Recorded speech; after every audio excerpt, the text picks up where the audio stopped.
The darkness continues.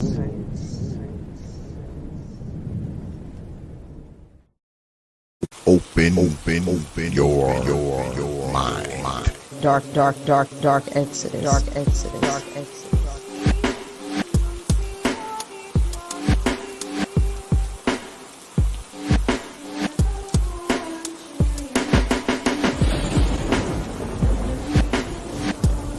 The protester.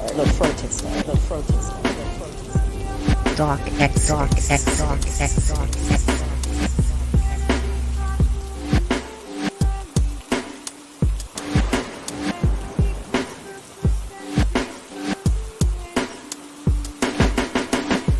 Open your mind.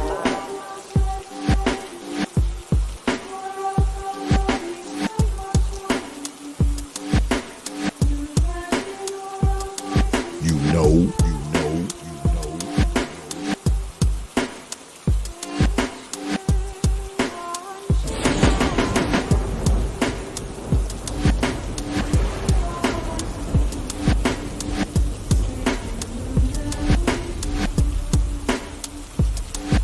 Yeah, X.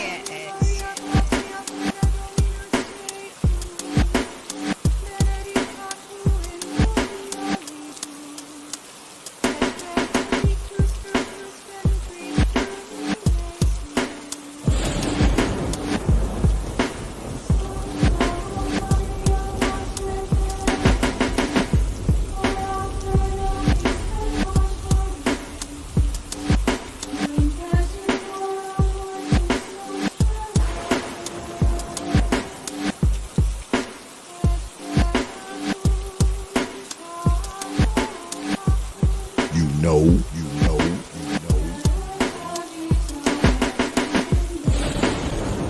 Dark Exodus. You understand?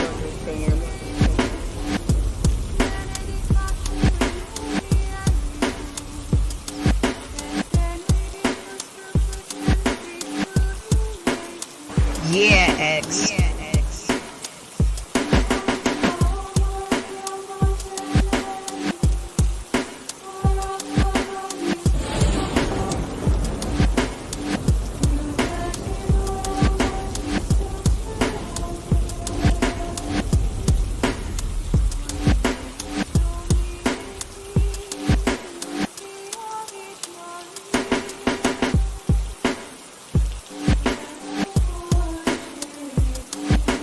You know.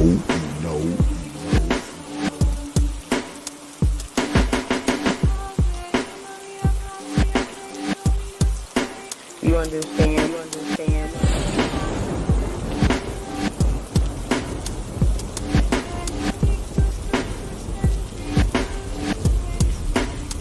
Open your mind.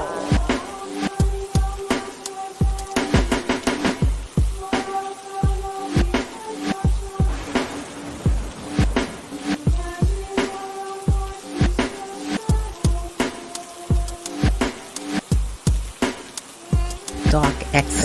Yeah, X.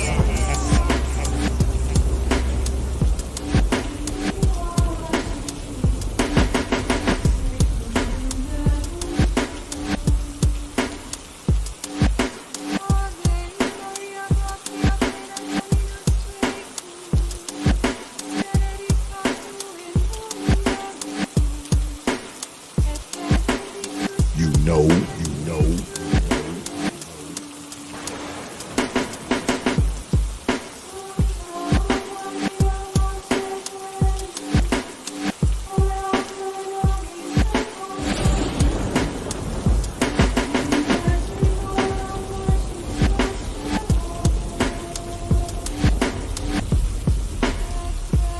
You understand?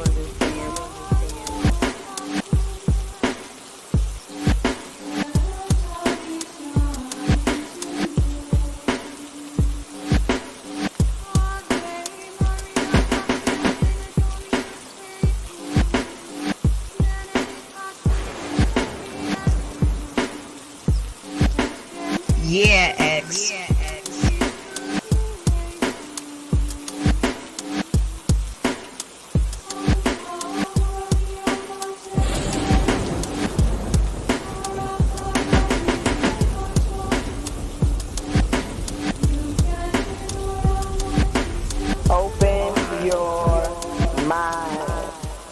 dark Exodus, dark Exodus, dark Exodus, dark Exodus.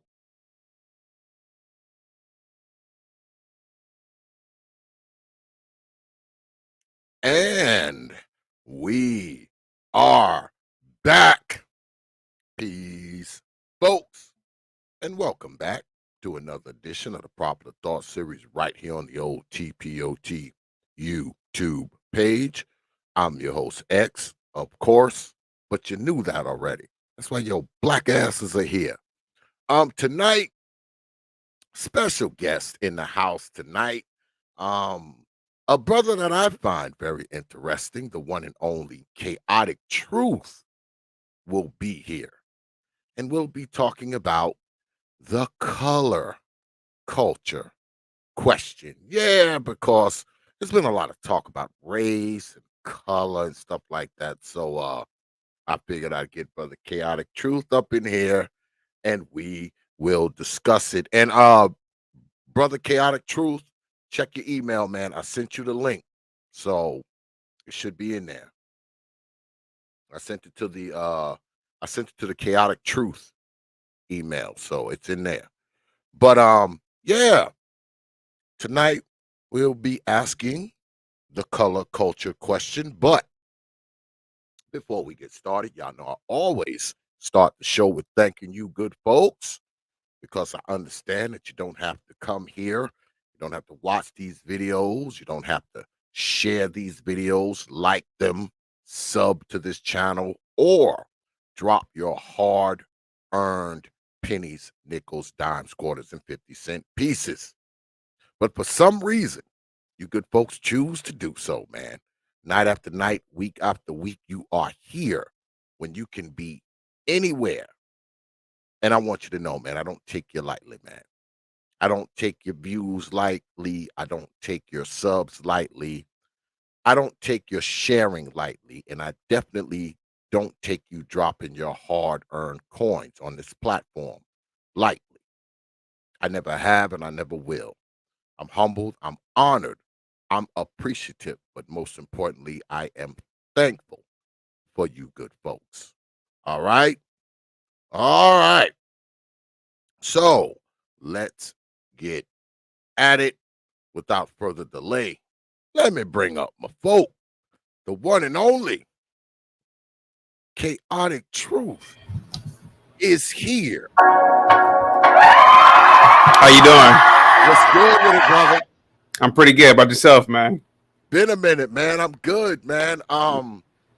Yeah. I'm really looking forward to this because Yeah. like I was telling the folks earlier, you know, there's been a lot of talk about color and race and all that kind of stuff. Yeah. And you have some interesting takes on this. Oh, I do. I was telling my boy, Brother Supreme, the other day, I was like, I can't wait till Chaotic Truth come on, man, because he has some interesting views on this stuff. So I thought Yeah. that you were perfect for this subject. Thank you. So let's get right into it, man. Yeah. Like I said, lately there's been a lot of talk about race, you know, mostly black and white, because for some reason, people Yeah. think the only two people on this planet are black people and white people. So Yeah.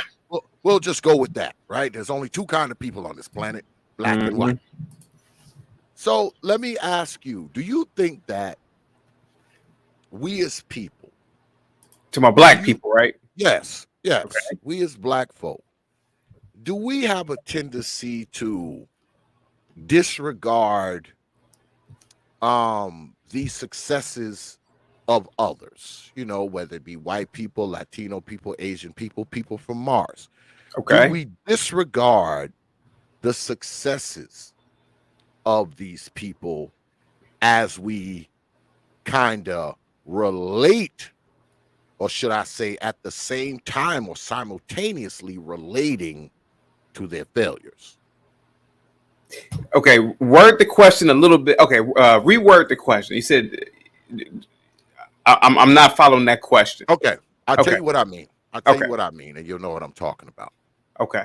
Now, often we get up here and we talk about crime, Yeah. illegitimacy, Okay. drug use, whatever you talk about. And the first thing people say is what? white people do it too. Asian people do it too. Right. So are we quick to relate to other folks' failures, but disregard their successes?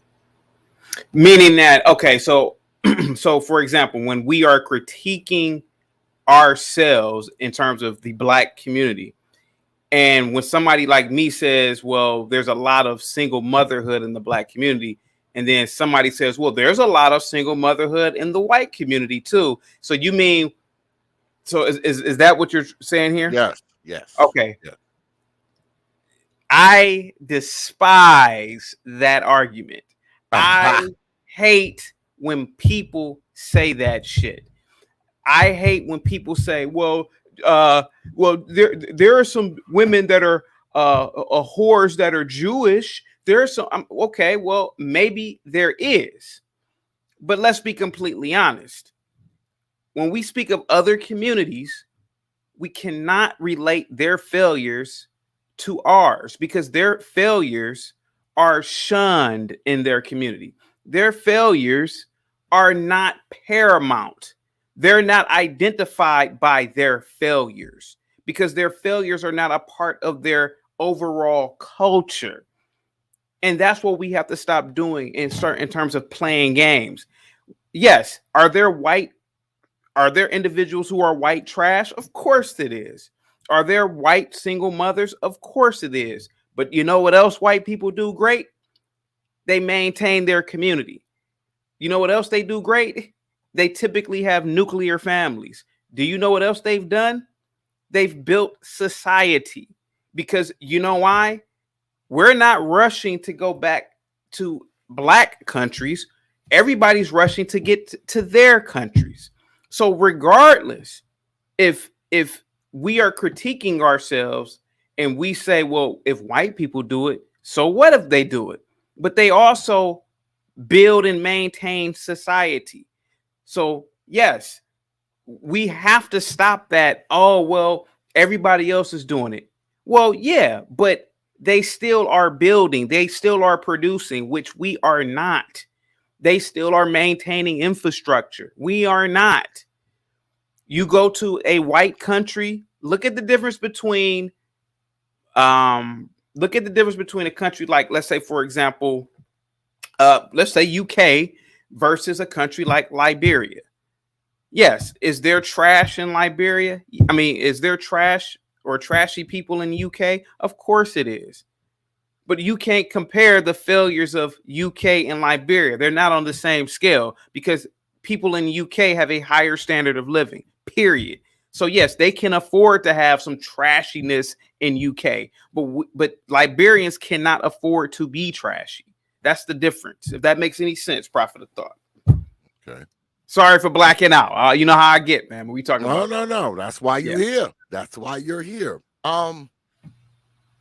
Because you said before on my stream, you said that we have, well, we were talking about Black people and white people, and you said that our good Blacks aren't as good as good whites. I think it's something to that effect. You said something like that. I don't think I said it like that, but I'm listening. I'm following you. I'm following.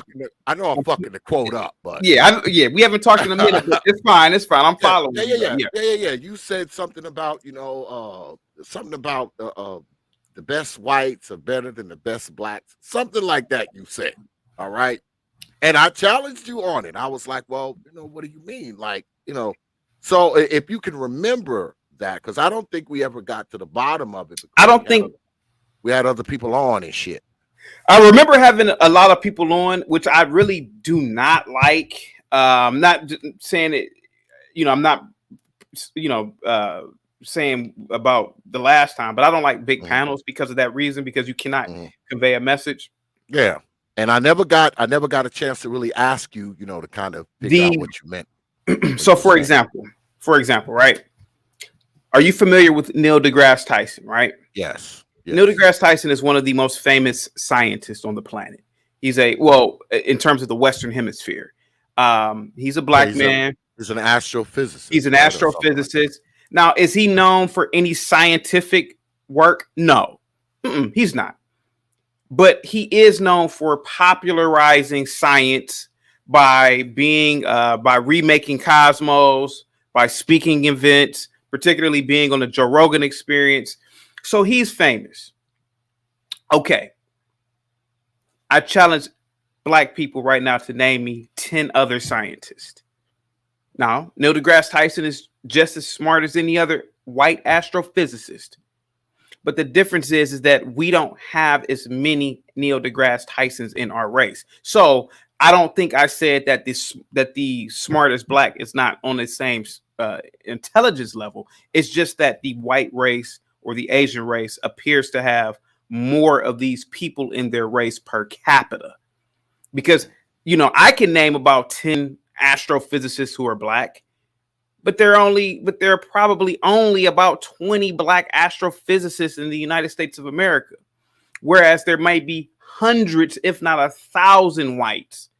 So of course, and I gotta say this, black people tend to be more charismatic and tend to have more of a personality. So Neil deGrasse Tyson, he's not as smart. He may not be as smart as, he may not be smarter, but he's more charismatic. He has more to offer, and he, for damn sure, has popularized science. So no, I don't think the smartest black is not on the same scale as the smartest white. It's just that they have more smart. It's just more of them who pursue these fields of study. What say you, sir? So what do you say to the people who will say to you, well, brother, chaotic truth, the reason why that's the case is because, black folks don't have as much opportunity. Black people don't have, don't have the resources. Oh, here we go. I'm playing devil's advocate. I know you are. And they don't have the resources. They don't have the devices to make their way to excuses. Where Neil deGrasse Tyson excuses. Neil deGrasse Tyson grew up in the projects.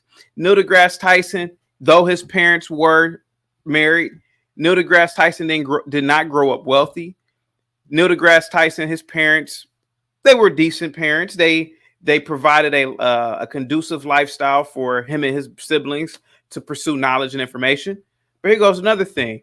African Americans particularly have the highest standard of living in the United States of America.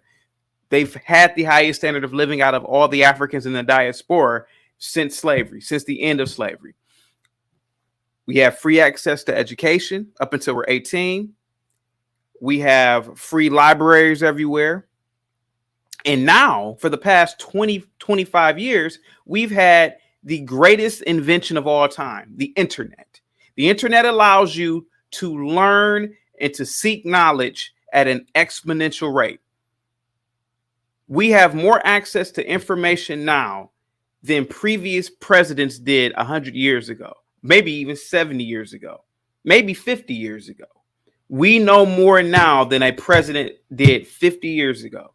So to say that black people don't have resources is bullshit. I used to teach in the public school system. And I can say this, we play around a lot. We don't pursue the sciences. We don't pursue the harder subjects. We pursue, if we do go to college, we pursue the liberal arts. We pursue nonsensical organizations like Black student unions and Black Power movement. I was a part of that nonsense. Pan-African organizations. No. While other groups of people, they pursue what is important, and that is the sciences, technology, engineering, mathematics. Now, a lot of black people are getting into that, but we cannot say that we don't have access to resources because that's BS. If a black person is saying that now in this day and age, they are making an excuse and they are playing the role of a victim. They're playing a role, meaning that they are not an actual victim. They're putting on a costume, and it needs to stop. And I'm the whistleblower. I've taught in public schools. I've been a part of Black organizations. And I used to be a little Black power hippie when I was in college. Oh, beating on drums. Oh, yeah, man, oppression. But never grew up oppressed. Grew up in a nuclear family, grew up in a middle class family. Everything was provided for, but I got brainwashed my damn self when I got to college about Pan-Africanism and about what happened back in the day. And that's the problem. Oh yeah, man, the white man and blah blah blah, while your college professors who are Pan-Africans are driving Mercedes-Benz while they're living in 7-8 bedroom houses, and they're lying to you, telling you that you're oppressed just so that you can go to their class. So, but you're talking about history, though, right? Now, do you think that are we held prisoner by history? Are we held? Yes. Are we held prisoner by that? Yes, Black people. Yes, yes. As a cultural group, yes, we have created certain things. We have created bondage. We have created misery. We have created oppression. You got kids who were born in the year 2000. I have people in my own family. I have a younger cousin. She's 19. No, she's 20. I'm not going to name the school she just graduated from, but she graduated from an elite school, talking about she got around some Black power people in college. Now she's telling people she's been oppressed by the system. I said, how are you oppressed by the system? Because what happened is that you got around some Black power hippies, and they lied to you about history. They told you that you were oppressed. They told you about some imaginative slave condition of bondage. They told you about Jim Crow, didn't even live through it. So yes, we've created these shackles in our own head. Now, I'm not saying that a lot of these things didn't happen, but I don't think a lot of these things that we're taught happen to scale. And because we don't have anything that can really verify certain things, we create stories in our head, and then we pass these nonsensical stories along the line. Like, for example, I did a show on Harriet Tubman, and I challenged people. I said, I'm not saying that Harriet Tubman did not exist, but why are you, as a man, a 6'2", 200-pound man, I'm talking about any Black man, you're telling me that a 5 foot tall woman was saving you 200 years ago? Do you realize how stupid that sounds? Because you wouldn't follow a woman now.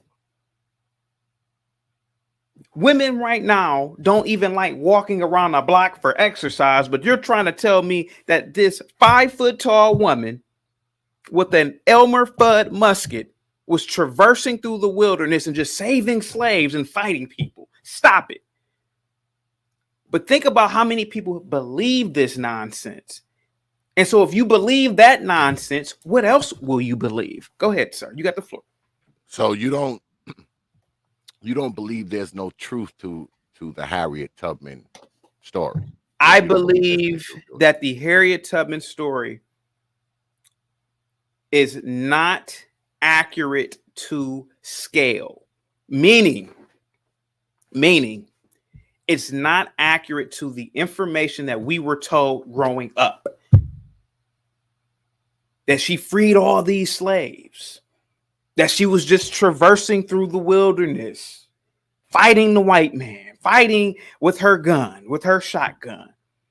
How many women right now do you know who are 5 foot tall, are just the greatest outdoorsmen, the greatest martial artists? It's a superhero story of that's the 1800s, so the 19th century.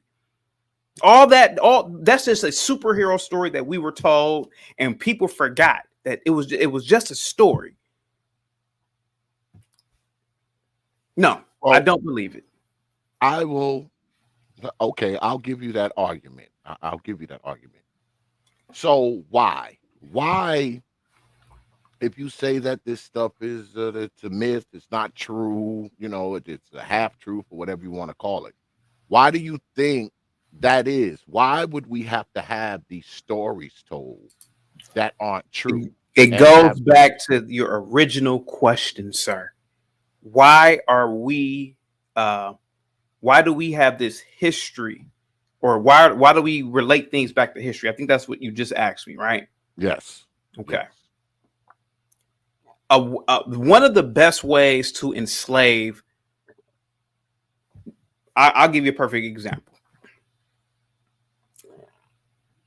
Whether this situation is true or not, just go along this little journey with me. Russia, they have a very, very powerful army. Okay. They have a very large military. They could easily invade Ukraine, overthrow the government with full force. But you have to think about logistics. You have to think about how much would it cost? How much is it costing to feed our soldiers, to house our soldiers? How much is it costing per bullet? There's a logistics thing here. So what Russia is doing, or there's reports of this, and we don't know that it's true. They're going to do cyber attacks first. They're going to do things that are going to destabilize the country. They may even overthrow the country with a coup d'etat from within. There may be a power struggle within the Ukrainian government. Some people may say, you know what, maybe we should just have the Russians administer us. Russia could overthrow Ukraine without firing a single bullet. And that's all I'm saying. So going back to the whole thing with Harriet Tubman, maybe a group of people do not have to conquer you physically. Maybe they could just conquer you mentally. They could have millions upon millions of black men thinking that a fucking woman is their savior. Something that defies the laws of physics. No other group of people on the planet put women on a pedestal the way that the black man does. And that is a detriment to society because men are the leaders. And even women know that. But when you tell millions upon millions of little black boys in school that do you allow cursing over here, sir? Absolutely. I don't censor my guest. when you tell little black boys in school that a fucking little midget woman was saving you, could you imagine what that does to your brain as a kid? Can you imagine how that twists your brain in terms of thinking? But when you get older, and some of us can start critically thinking here. Okay, let me think here.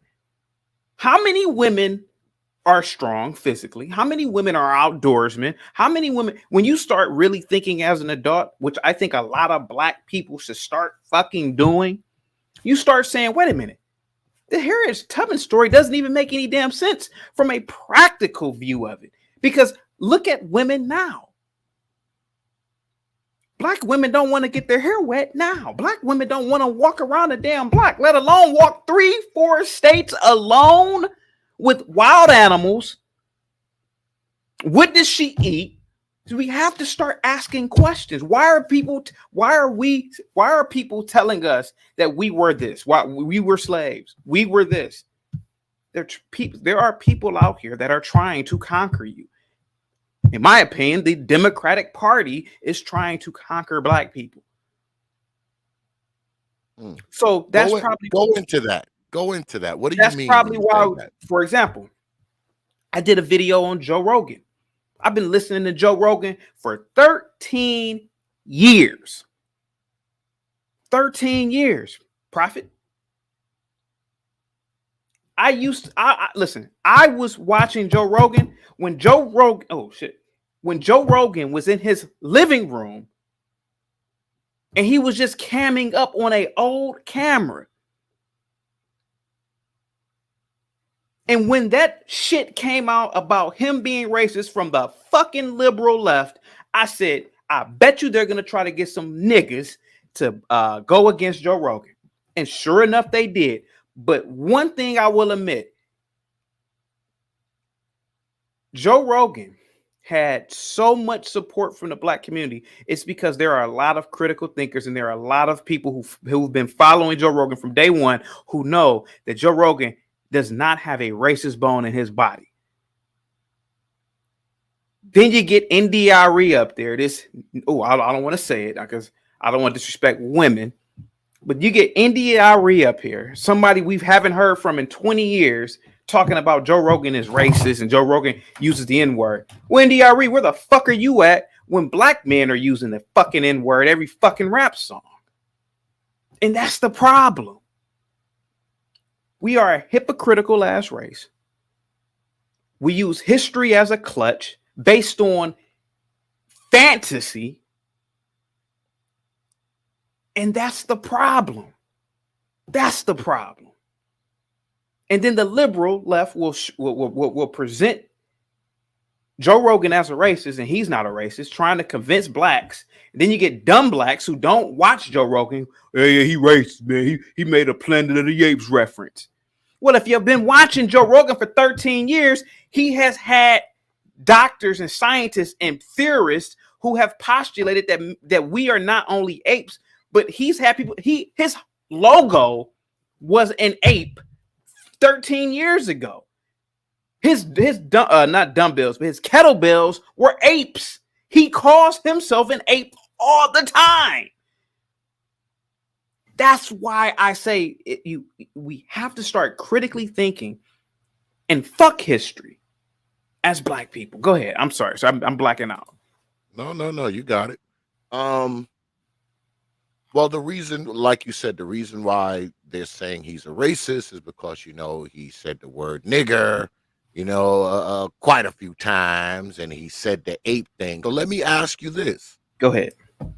If you're a person who's non-black, should you be allowed to use the word nigger? Should you be able to say niggers and apes and monkeys? Yes. He was saying the word in breaking down rap songs. He was saying the word in a contextual manner. Isn't it funny that you can use the N-I-G-G-A but not the N-I-G-G-E-R, but rappers use it? That's the way he was using it and referencing it. And this is another thing, Prophet. Black people have to get over being afraid of words. Oh, he said the word nigga. He said this. Other groups of people have evolved past that shit. Words are not physical. That's another thing. Getting past words.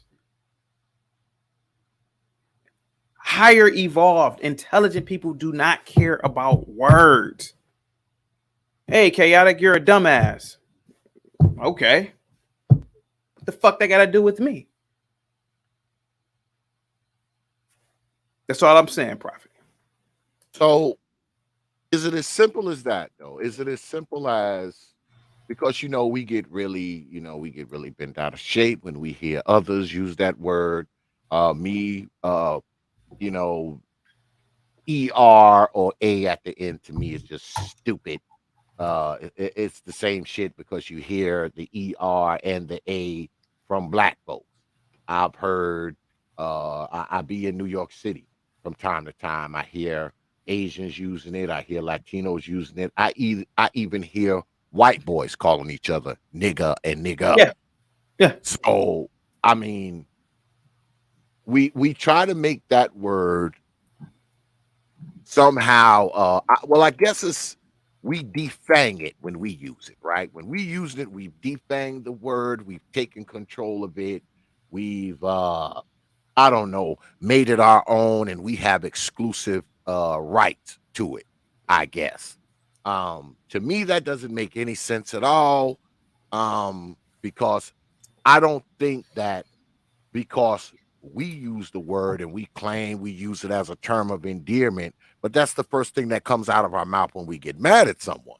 So how is it a term of endearment between us if it's one of the first words that comes out of our damn mouths when we get It angry at each other? goes back to a flawed logic system that is practiced with many, many Black people in the United States of America. It's a flawed logic system. It's just like the other day when I went on Kwame Brown, you know, the former #1 draft pick. Yeah, I heard you were up there. I heard you were And up there. the idiots on his panel were saying you can physically attack someone legally if they say a word that you don't like to them. And I said, that is one of the reasons why the penitentiary is filled with Blacks, because of that flawed logic system. You cannot physically attack someone if they say something to you. It's called felonious assault, you dumb fuck. And that's what I was trying to tell the people on the panel. Just like with the thing what you're saying about term of endearment. People will say, well, he can't say nigga, but we can say it. It's a flawed logic system. Because here goes the thing. Would you know what the word nigga means if you spoke Swahili, if you spoke Yoruba, if you spoke Igbo, if you spoke Zulu, if you spoke, any other language in Africa?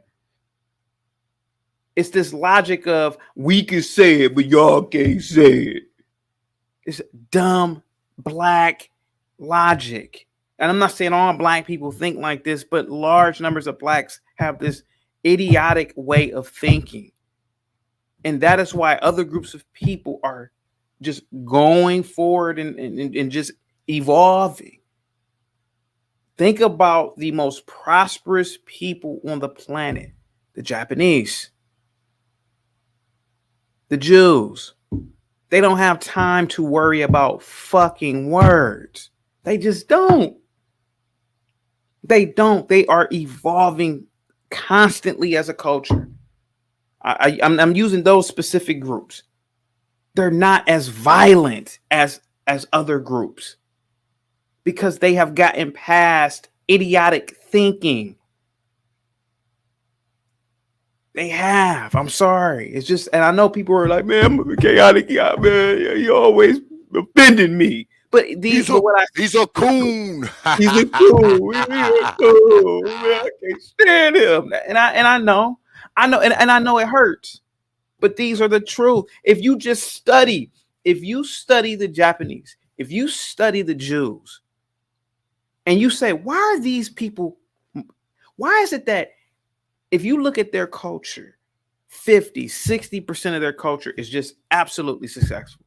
And then other groups of people start asking why. Why are the Japanese more successful than the Cambodians? They're both Asians. But why is it that this particular Asian is more successful than that one? Why is it that Jews are more successful than most whites in the countries that they go into? Why? Because they have an evolved sense of thinking. And always thinking that you're a slave, always thinking that you're a victim, always thinking that you're oppressed, it is the most idiotic thing ever. It just is. You have, I used to teach, Prophet. There were kids born in the year 2005 telling me, we were slaves. Motherfucker, you were born after 9/11. You have no concept of even the 90s. What are you talking about? You didn't know any slaves. Your mother wasn't a slave. Your grandfather wasn't a slave. Your great-grandparents weren't slaves. What the fuck are you talking about?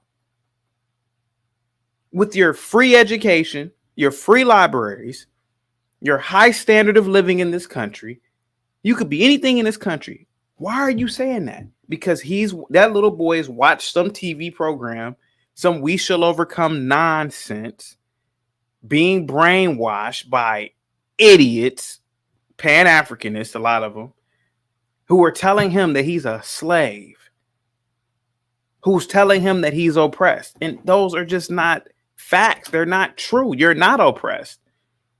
This isn't an opinion thing. You live in the greatest country on the planet. If you were oppressed, why are Africans coming over here instead of standing in their own damn country? Why would Africans come to a country that's going to oppress them? Because the logic would be, well, shit, they've already oppressed those types of Africans. Why they would oppress me? But you know what? That's not true, because even Africans know it's not true. And they live, listen, I said this on my program last night, and you know I'm my parents are Nigerian. You have countries in Africa that just became independent. I'm talking about in the last 50 years. 50 years ago. So that means that there is some person who is 70 who lived under some sort of European colonialism, right, Prophet? You still there? Yeah, I'm still here. You don't hear Africans complaining about colonialism. If you're ever around them, you don't hear them saying much about colonialism. Now, was it a harsh system in certain countries? Yeah, more or less. We obviously know the system of apartheid was particularly harsh in South Africa. We could argue that.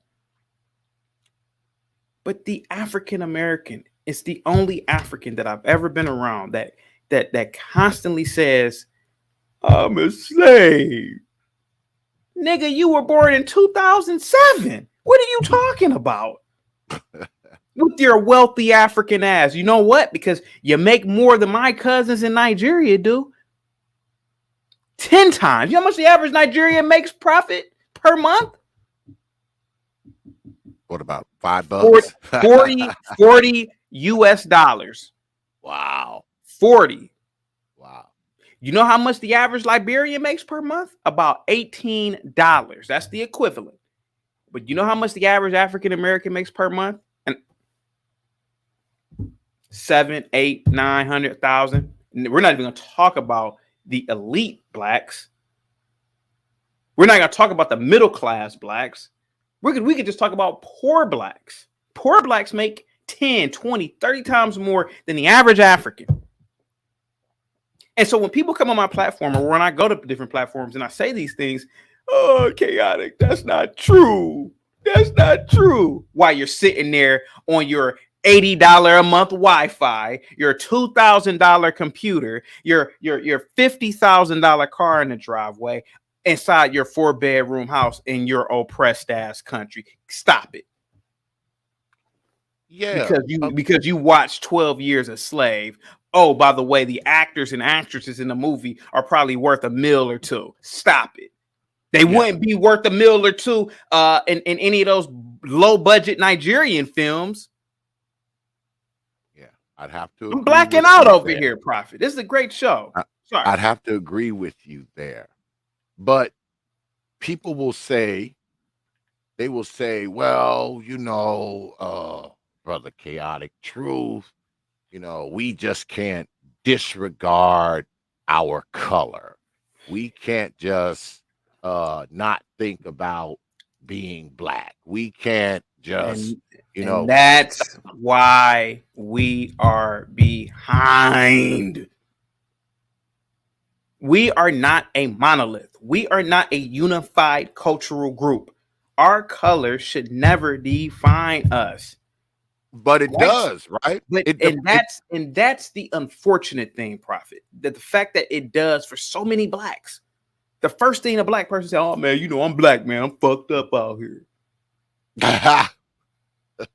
The minute you say that, you put a frequency into your body, and it's a negative frequency, and you're making imaginary boundaries that you live by. The white man don't like me. The white man don't like you. Nigga, do you know how many black men work for Jeff Bezos? Tens of thousands, if not 100,000. White man don't like me. Nigga, if the white man don't like you, why would he give you $5-6 million a year salary in the NFL, nigga? Man, I'm gonna beat you up, chaotic. And that's always the result. We gotta stop with this we black thing. It's bullshit. It restricts us.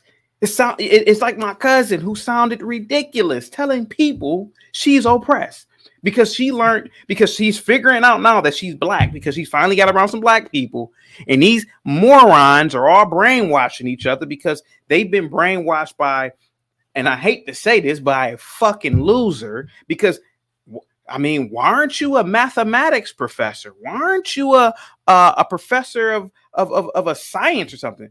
You're a professor of African studies because you couldn't fucking do anything else, and you weren't smart enough to do anything else. Let's be fucking honest. And so now you want to brainwash these kids so they can take your bullshit classes. That's what it is. I'm whistleblowing today. I'm snitching. I'm snitching on the community. It's the truth because I was a part of that nonsense. You got kids in college right now. They never grew up knowing anything about black culture, black history. They get around these drum beating, dashiki wearing, dirty, stinking, dreadlock professor having ass professors. And they're going to brainwash these kids because they need to fill up seats in their class. And that's the fucking truth. Tell these kids, take your ass to that mathematics building. Take your ass to that fucking technology building. Because this shit right here is bullshit. Kids majoring in African studies. And I'm black, man. I should major in this. No, stop it. You don't see Jewish kids majoring in Jewish studies. You don't see Asian kids on college campuses majoring in Asian studies. Because they don't look at themselves as Asian first the way that we look at ourselves as black first. Yes, they identify as Asians, but they know that the way for our culture to really be superior is that we need to do shit that is superior. Learning the stems. Go ahead. Sorry. So what do you say to the people who will say, well, you know, because of the history in this country, we need to be aware of who we are. We need to have knowledge of self. We need to look at things through this particular color lens, this race lens, because see, everybody else looks at us that way. Prophet. I would tell these schizophrenic, paranoid Negroes, everybody ain't looking at you. That's what you got to understand. Most of you blacks don't even hang around white people. Believe it or not, white people ain't waking up thinking about you. Asian people are not waking up thinking about you. That's what a lot of blacks have to realize. You know, they think this about us. They think that about me. Nigga, do you think some white man is in a suburb somewhere with his white wife, with his white family, and he woke up this morning thinking about you, nigga? Stop it. The world does not revolve around black people. It just doesn't. And that's what we have to realize.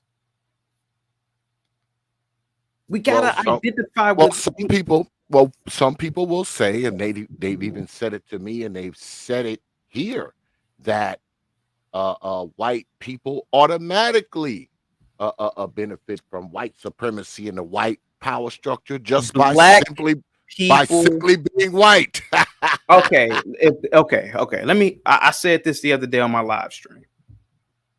If white supremacy was at the scale that a lot of black people think, then why are there millions of poor white people in the country?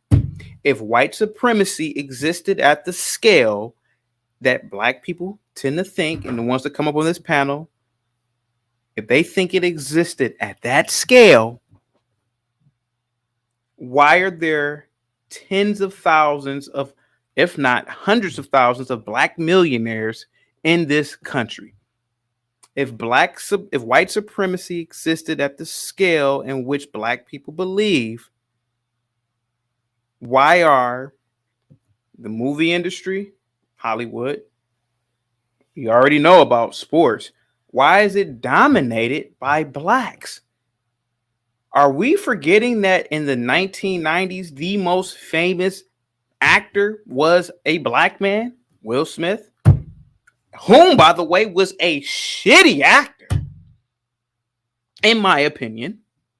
Are we forgetting that when you walk into almost every fucking store in America, the background music is rap. It's almost like we pretend here.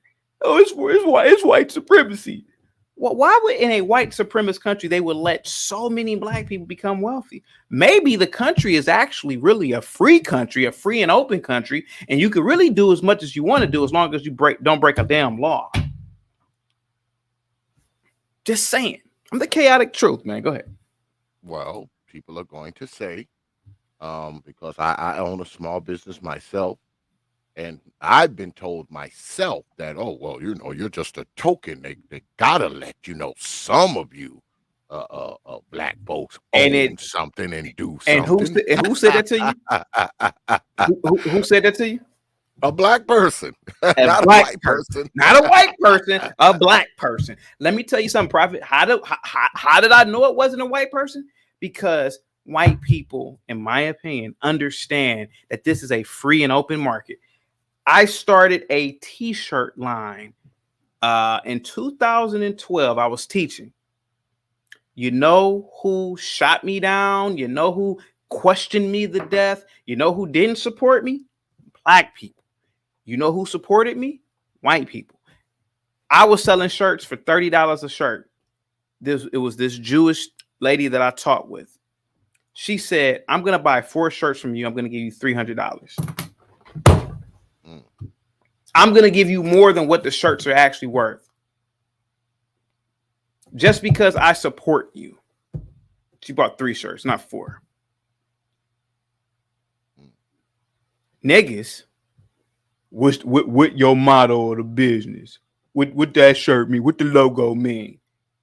But this shirt ain't worth that. but the same dumb niggas will have on any other.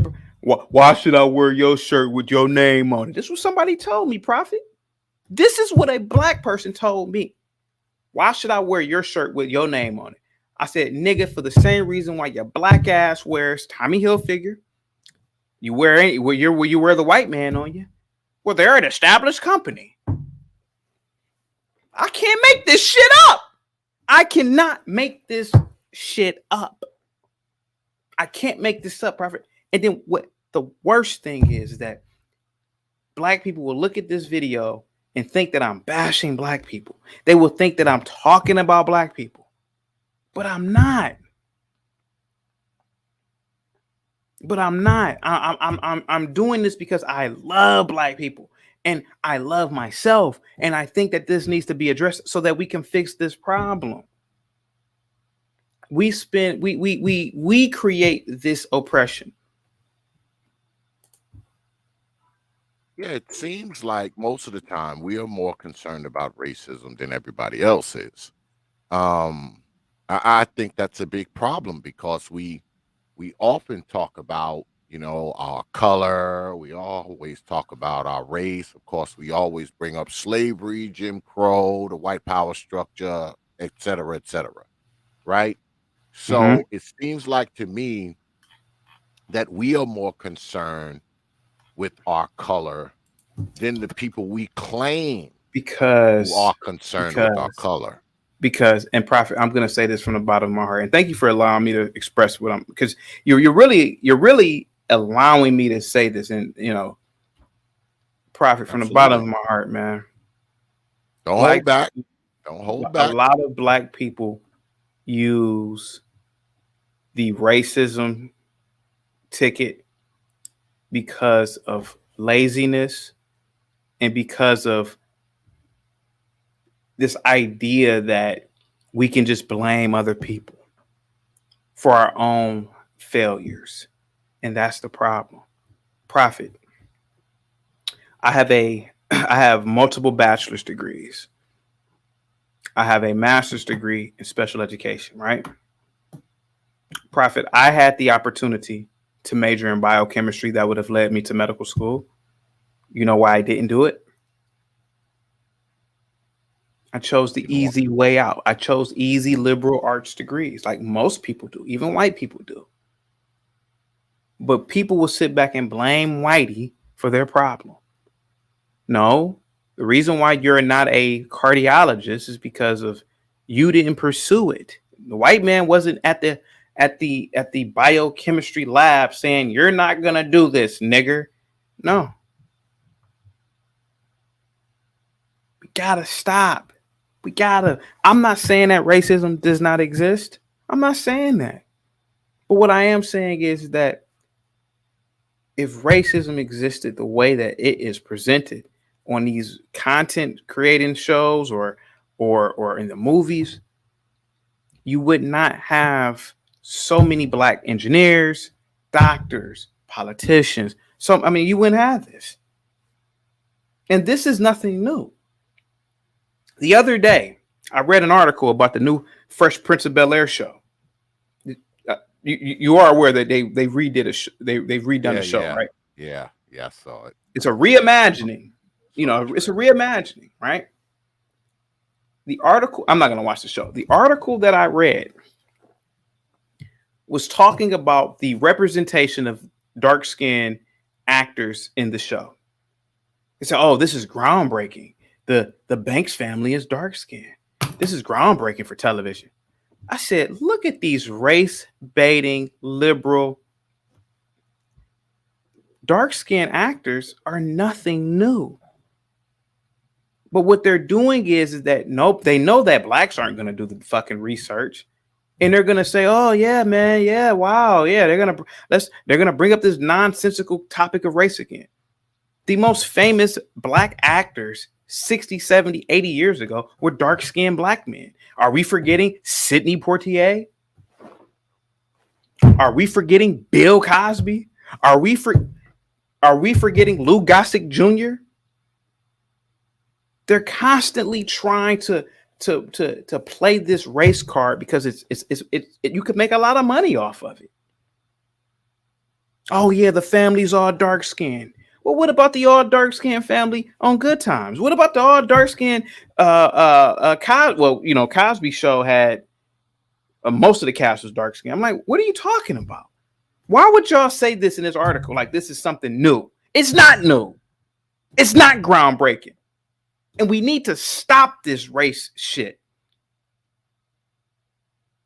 I'm sorry. Go ahead. So do you think that maybe, just maybe, that media, the press, the internet have these outlets and mediums contributed to our whatever? Of course. Color. Just of course. I wish I could find this article for you. Just like the article I just told you. It is a race baiting article. They know that a lot of young blacks, these younger blacks, don't know about what happened in the 70s.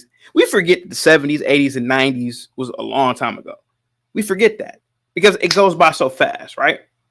So they know that younger blacks who were born in 2000, they're not going to know. They've grown up in this society hearing so much about George Floyd, so much about this, that they're a 20-year-old kid to look at that article and say, wow, they really are representing black people in media now. And a 20-year-old would think that that's the first time that shit happened. But somebody who's damn near 40 like myself would say, whoa. Don't get fooled by this nonsensical, liberal, leftist fucking media. Because there were dark people in media and film almost 100 years ago. The first Academy Award winning actress was blacker than me. What was her name? Hattie McDaniel? Yeah. I'm like, what are you talking about? The most famous black actors and actresses are dark skinned. The beautiful and lovely Cicely Tyson, who was almost 100 years old, she died 2 years ago, if I'm not mistaken. Mm-hmm. But the beloved woman was on TV in the 50s or the 60s.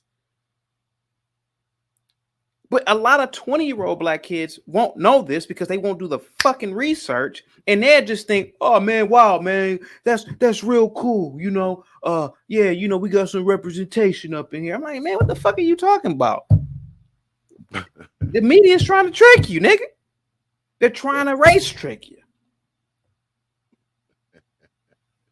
This is not new. This is normal. This is normal. Seeing dark actors and actresses are normal, but the media again messes it up. Yeah, I'd have to agree. And shout out to brother Charles Merchant with the $20 super chat. He says, salute to brother X. I'll take this over KS any day. Wow. I'm flattered. Brother Charles Merchant, a longtime supporter of the T.P.O.T YouTube page. He's been following me since I had like 4 subscribers. I appreciate that, brother Charles Merchant. You get this. A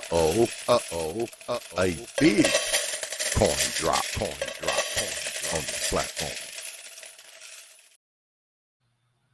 But how about that, though, brother Chaotic Truth? Because the people that we see now, right, it's almost like it's two extremes, right? When you're talking about race and color, and far as black people and white people go, you got pretty much 2 groups of people, right?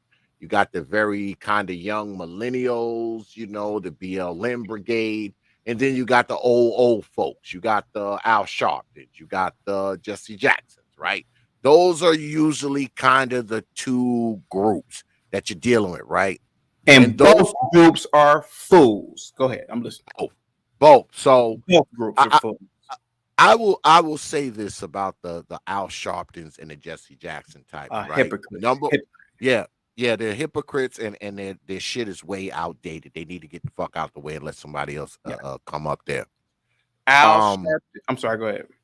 No, I'm just saying that they're old. You know, they're old school. They don't want to let go of whatever hold they have over black people and black representation. So I just think they need to go and sit down somewhere. But do you think that the younger people, is there any validity to the younger crowd? And I'm not talking like, you know, like BLM, because you know the younger crowd, they're just full of crap. The millennials and their so-called marches for justice, their so-called they're full of shit. Full of shit. Go ahead, you got it. I'm gonna tell you about Al Sharpton and Jesse Jackson first. Then I'm gonna go to BLM and a younger crowd. Jesse Jackson, all his children are grown in their 40s and 50s. Same thing with Al Sharpton.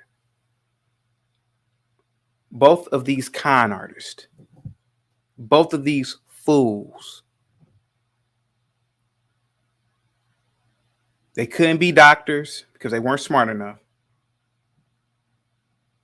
They would have made shit politicians. So they chose to scam black people because there was a lot of money involved with black shit. They get paid, or they got paid for speaking engagements. When you're in front of a video or you're in front of a screen, you get a lot of people viewing you. So you're constantly, think about how YouTube works. You want as many people to watch you, right? So you know what? Let's talk about race. Al Sharpton and Jesse Jackson could give a fuck less about black people. They care about one thing and one thing only, which is money. There's nothing wrong with that. Now, somebody may say, Chaotic, how can you prove this? How come they don't live around black people? How come both Jesse Jackson and, you can look this up, Prophet, you ain't got to take it from me. You can look this shit up. How come Reverend L. Sharpton and Jesse Jackson, how come they sent their kids to predominantly white or all white private schools? I can't think of the names of the private schools, but you guys can look it up. If they love black people so much, there's black affluent communities. There's black boarding schools and private schools. But how come they didn't send their kids there? How come they sent their kids around whiteys, the person that they supposedly think that are oppressing you? How come they lived around them? Now, same thing with Black Lives Matter and these young people. They're the same person, just younger.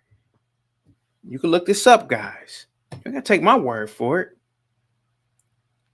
How many Black Lives Matter leaders have gotten caught frauding or not money laundering, but using funds that were supposed to be used for the group to purchase homes and to purchase other financial assets.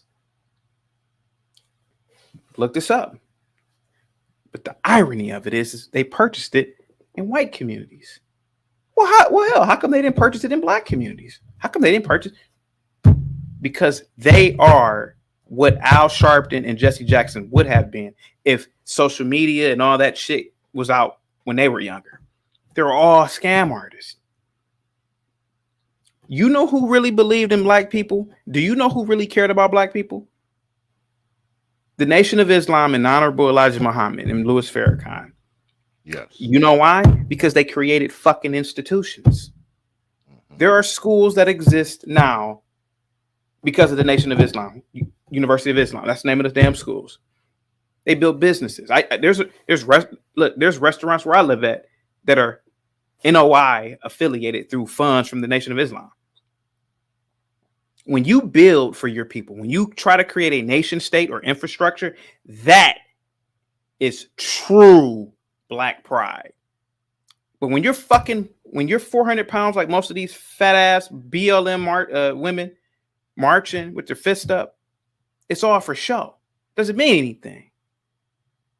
It's all bullshit. Just like a lot of these black dudes, BLM. No, nigga, you just want to riot. You just want to be violent because that's what you are. You don't give a shit about black people. It's pretty to say these things. So both groups are the same. The millennials, the Gen Zs who claim Black Lives Matter and all that, they're no different from Al Sharpton. They're just younger. They are what Al Sharpton would have been if there would have been social media.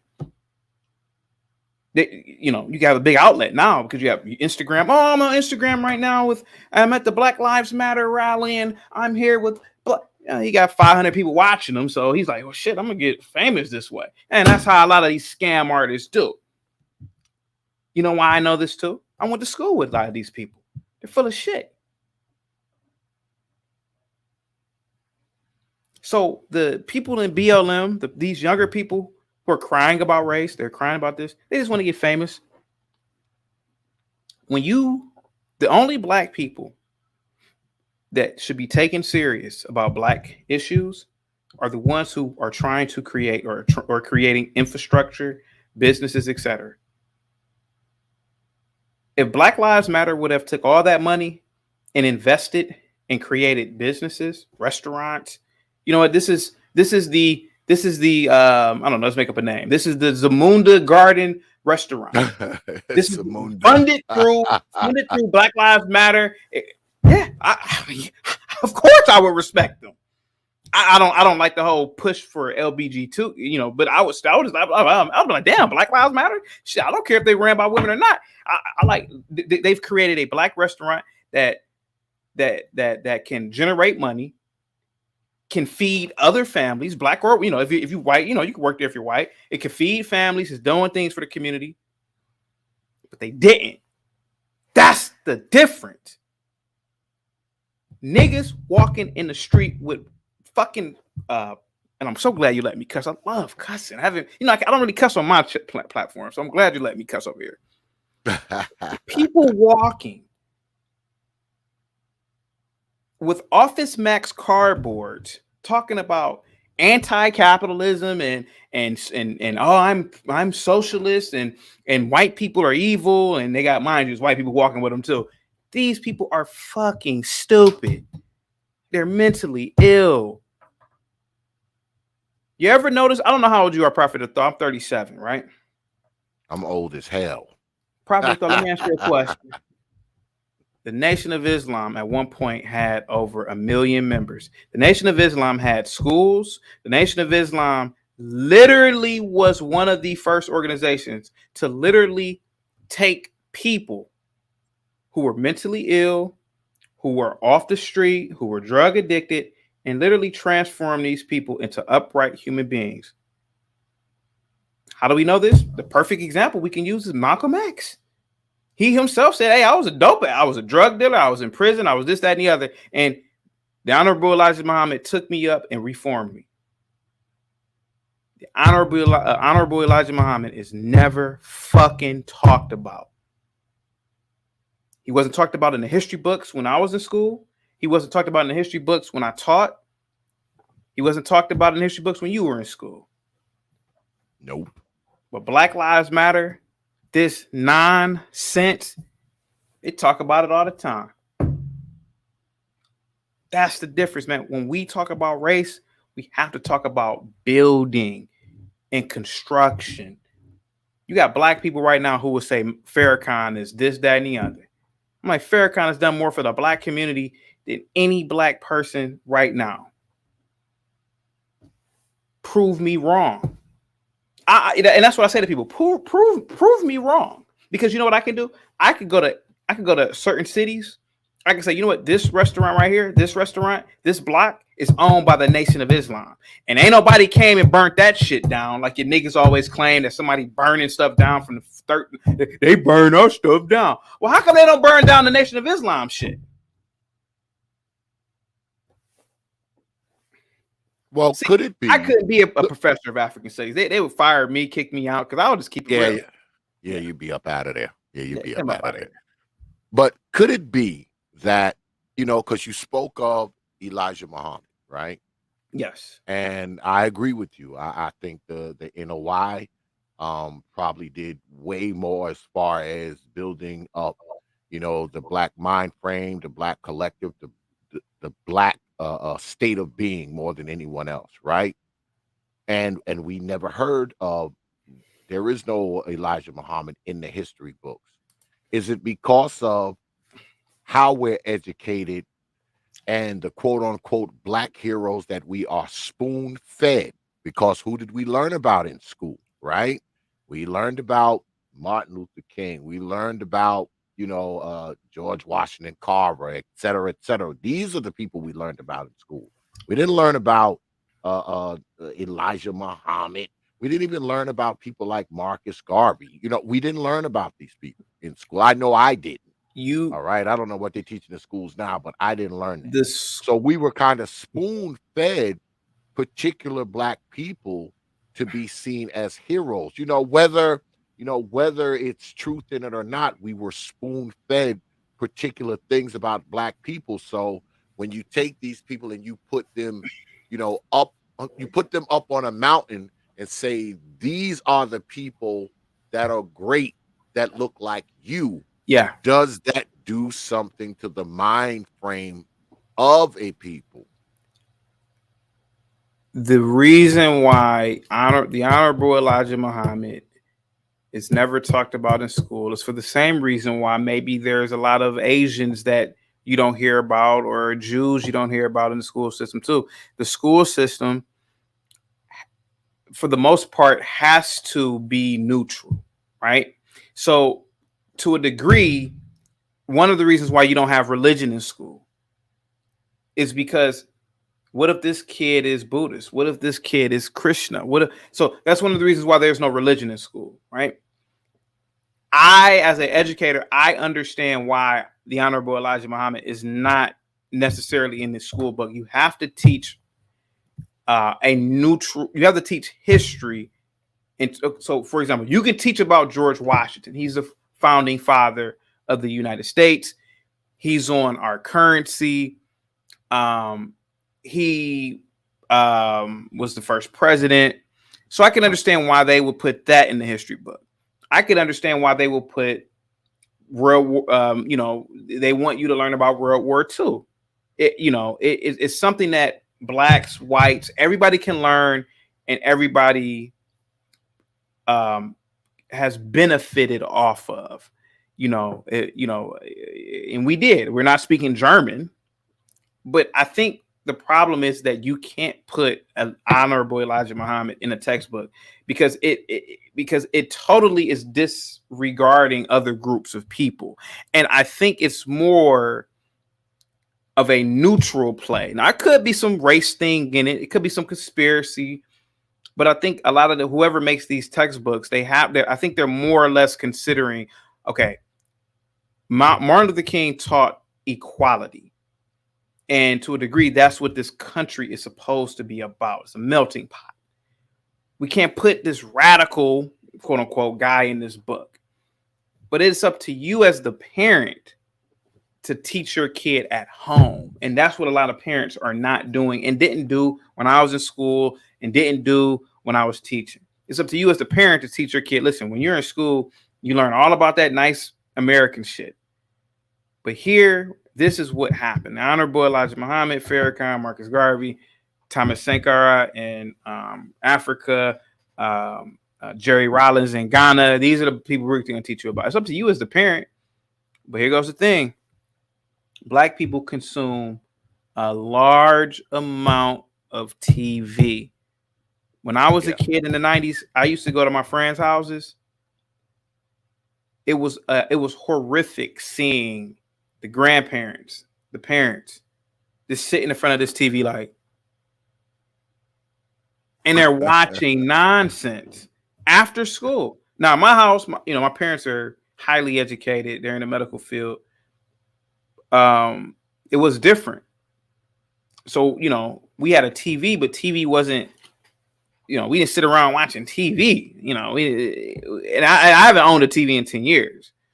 So you really have to blame Black people for that. You have to blame Black people for the fact that these kids don't know about Marcus Garvey and then Honorable Elijah Muhammad or Farrakhan or these people. And that's another thing too. You can't blame the white man. Why should the white man teach you about the Honorable Elijah Muhammad? In my opinion, why should he teach you that? You should have been taught that by your own damn people. But this is what Black people would do. Well, he had sex with his 18-year-old secretary. I don't give a fuck if he had sex with 1,000 18-year-olds. The man did more for Black people than Al Sharpton, Jesse Jackson, and all these other crooks. But I digress on that one. Well, do you think it makes a difference, right? Because we often talk about things that go on in this country, right? We talk about how Black people invented particular things. We talk about how Black people infiltrated particular sports, professional athletics. We talk about how Black people infiltrated politics, of the corporate world. Do those things make a difference? Of course they do. They add to American history, of course. Okay. Yeah, okay. Of course. That being said, Now once that difference is made, do you think that difference makes a difference with other Black people? Do you think that because you see Black people enter into politics, that it automatically gives other Black people aspirations? Does it energize Black people to make them think that they can get into politics? Yeah, of course. I mean, that's just common damn sense. I mean, you have a lot of Black girls who, are probably looking at Kamala Harris like, you know what? I want to pledge Alpha Kappa Alpha. I want to go to Howard University. I want to be the president, vice president one day. They may not even know her her views on politics or whatever, but the fact that she's in this position, of course, man, different world from what I was told from Gen Xers. A lot of Gen Xers who are 50s and on up said, hey man, I went to HBCU because I watched a different world growing up. And I said, damn, I didn't think about that. And like I said, you got Bill Cosby who popularized HBCUs, used to rock the sweaters in some of the episodes. Then you had Living Single. So yeah, I mean, of course, Black people, we're always going to be influenced by achievements or messages from other Blacks. Yeah, that's just common. Yeah. But the danger comes from the negative, like being influenced by rap or being influenced by a gang culture, stuff like that. So I think that, it works both ways. People, everybody gets influenced, I think. So being that we are influenced by, these other people who went before us, and they might have been the first Black X, Y, and Z, fill in the blank. That being the case, do you think it should be more of us? Should it be more of us in corporate? Should it be more of us in politics? Should it be more of us? Oh man, listen, I was talking about that the other day on the show. I said, listen, Jews only make up what 1 or 2% of the American population. But think about where they're at. They're always at the top of something, generally. I'm like, man, black people, man, literally, we could be at the top of these Fortune 500 companies too. We just have to pick the right majors, go to the right schools, etc. Or we can even create our own companies. Yeah, man. Oh, definitely, man. Oh, 100%. But the problem with us is that a lot of times we don't like working together, and we have a issue with working together, and that's African Americans working together amongst themselves. That's Africans working amongst themselves. It's Africans working with African Americans, Caribbean. It's a tribal problem in the black community that's keeping us from reaching these places, because a lot of times black people who are in these positions of power, they have this mindset. Well, shoot, I got to the table. Ain't nobody gonna get me up out the door. I ain't letting this nigga in. And that's how a lot of black people are too. And I hate to say it like that. So have we lost that because I know that we are in this color culture, right? And when I say color culture, I'm talking about the whole woke culture, right? Because everybody's woke now, right? Let's not offend black folks. Let's not say nothing that black folks don't like. Let's not say anything that even comes close to being prejudiced or bigoted. Let's just kind of stay away from all of that stuff, because see, black people, we are this special interest group, right? Where we can't offend black folk. If we say the wrong thing, black people are automatically gonna take it as a reference to slavery or Jim Crow or oppression. So everything now is ultra PC, right? Everything has to be ultra PC. Unless you're a black person, and we talked about this the other week. I talked about this with the Hood Conservative. I believe that we as black people, we have something called prejudice privilege, meaning we can get up here, we can get up on TV, and we can call white folks crackers and cave monkeys and bleach monkeys and mayonnaise man and all this kind of stuff, because I've heard it. I've heard it on way bigger platforms than what we got on YouTube. I've heard it on places like the Breakfast Club. I've heard it on certain TV stations where people have literally said cracker, mayonnaise man, bleached monkey. Because we are allowed to be perpetual children. And I have a theory as to why African Americans were called boy back in the day. It could be that a lot of black men were acting like boys. And so we are allowed to act that way because when we, like you said, we get mad and upset when people do things to us, right? So we blow it out of proportion. You called me this, you called me that. But other groups of people, they're culturally evolved and they don't care about things like that. So they know that, okay, well, we don't really care about the word hunky, guys, but black people, they're so sensitive. Let's not upset them, and I think that's what it is. It's the lack of respect because they view you as a child or they view you as somebody who needs help. And that's what the liberals do. They view black people as, we need to help them. We need to assist them. Yeah. And it's crazy. So yeah, it's like it's like a child. Like, oh yeah, that's Johnny. He can say what he want to say. He's just having a temper tantrum. That's how people treat blacks that I've seen. Yeah, and me, I'm not really cool with that. I'm not cool with the fact that we can sit up on here and say all this kind of shit about other people, but if somebody say some shit about us, we get all bent out of shape.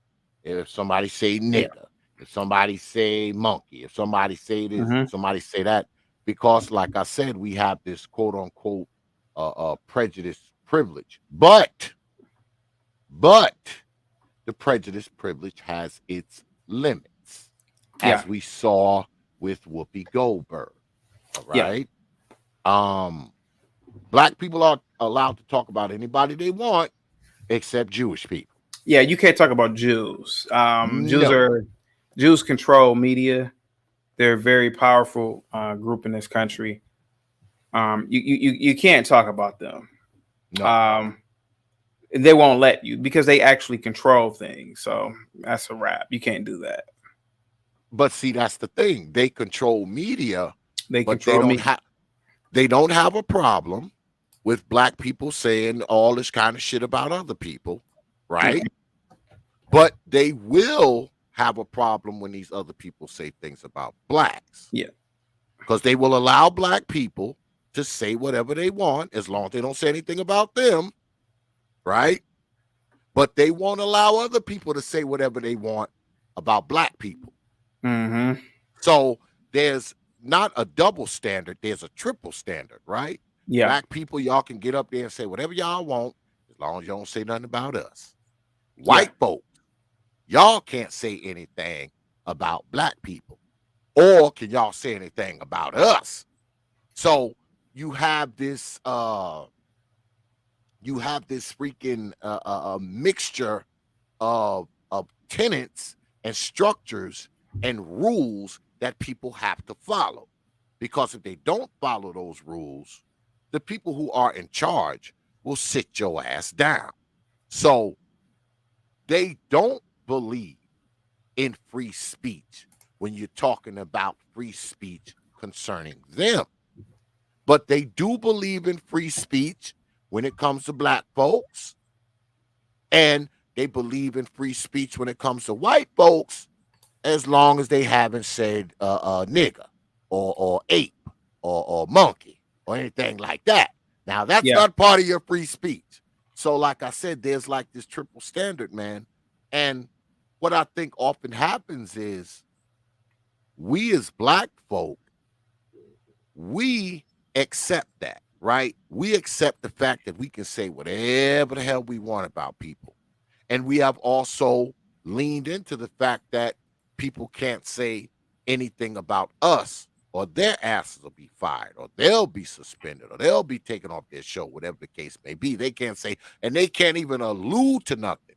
Forget just coming right out and saying nigger, all right? If they come out and say something even close to appears to be racism, appears to be bigotry, they'll be fucked up in the game. They will go viral. That shit will be on every news program. So where do you think that should be? Where do you think the line should be drawn on that? Should we as black people be able to get on media and say whatever we want about other people? I believe in free speech. I believe that you have the right to say whatever you want to say on the media. So if you're black, in my opinion, you should practice the First Amendment. But if other groups of people practice the First Amendment, then you should not become offended to the point where you want to cancel somebody and fight somebody, et cetera, et cetera. So I agree. I think free speech is free speech. I think you should say whatever you want to say. I really believe in the First Amendment. Wholeheartedly. So should white folk be able to say whatever they want? Again, I believe in free speech. I believe that people should be allowed to speak freely. That is one of the reasons why I believe that this is the greatest country on the planet, because of the First Amendment. Absolutely. Whites should say whatever they want to say. Everybody should say what they want to say. But again, you in return, if you get offended by something, you shouldn't say they can't say that. Because if you can say what you want to say, then they can say what they want to say. And I think that's the beauty of the Joe Rogan show. Joe Rogan, to me, is a representation of a outlet or a platform that exhibited the First Amendment to the umpth degree. Well, we are live here with Chaotic Truth Live, man, and he's letting it all hang out. Yeah. Negroes, go ahead, subscribe to his channel. I have put it in the link. I'm going to play you something, right? Go ahead. This is something I recorded from the Jason Whitlock show, somebody who I've been watching a lot lately. So we're going to sit back and watch this, y'all. And on the other side of it, I want to get your thoughts, brother Chaotic Truth. Here we go. Yeah. We must end N-word reparations. Black people proudly claiming the word as our exclusive right is arguably the dumbest and most racist act of the last 60 years. It's the equivalent, wait for it, of claiming the murder of black men as our exclusive right. Oh wait, we've done that. We kill each other with frequency and impunity, write music celebrating it, and only get upset when white people violate our exclusive right to kill each other. We will step over 100 dead black bodies shot in neighborhood disputes to weep at the grave of Ahmaud Arbery or George Floyd. Black murder and the N-word are in the same reparations package we signed with the KKK and the Democratic Party. I want to know who cut this deal. The people who sold Babe Ruth to the New York Yankees for $100,000? Did Master P cut it after wrapping up the infamous Ricky Williams New Orleans Saints contract?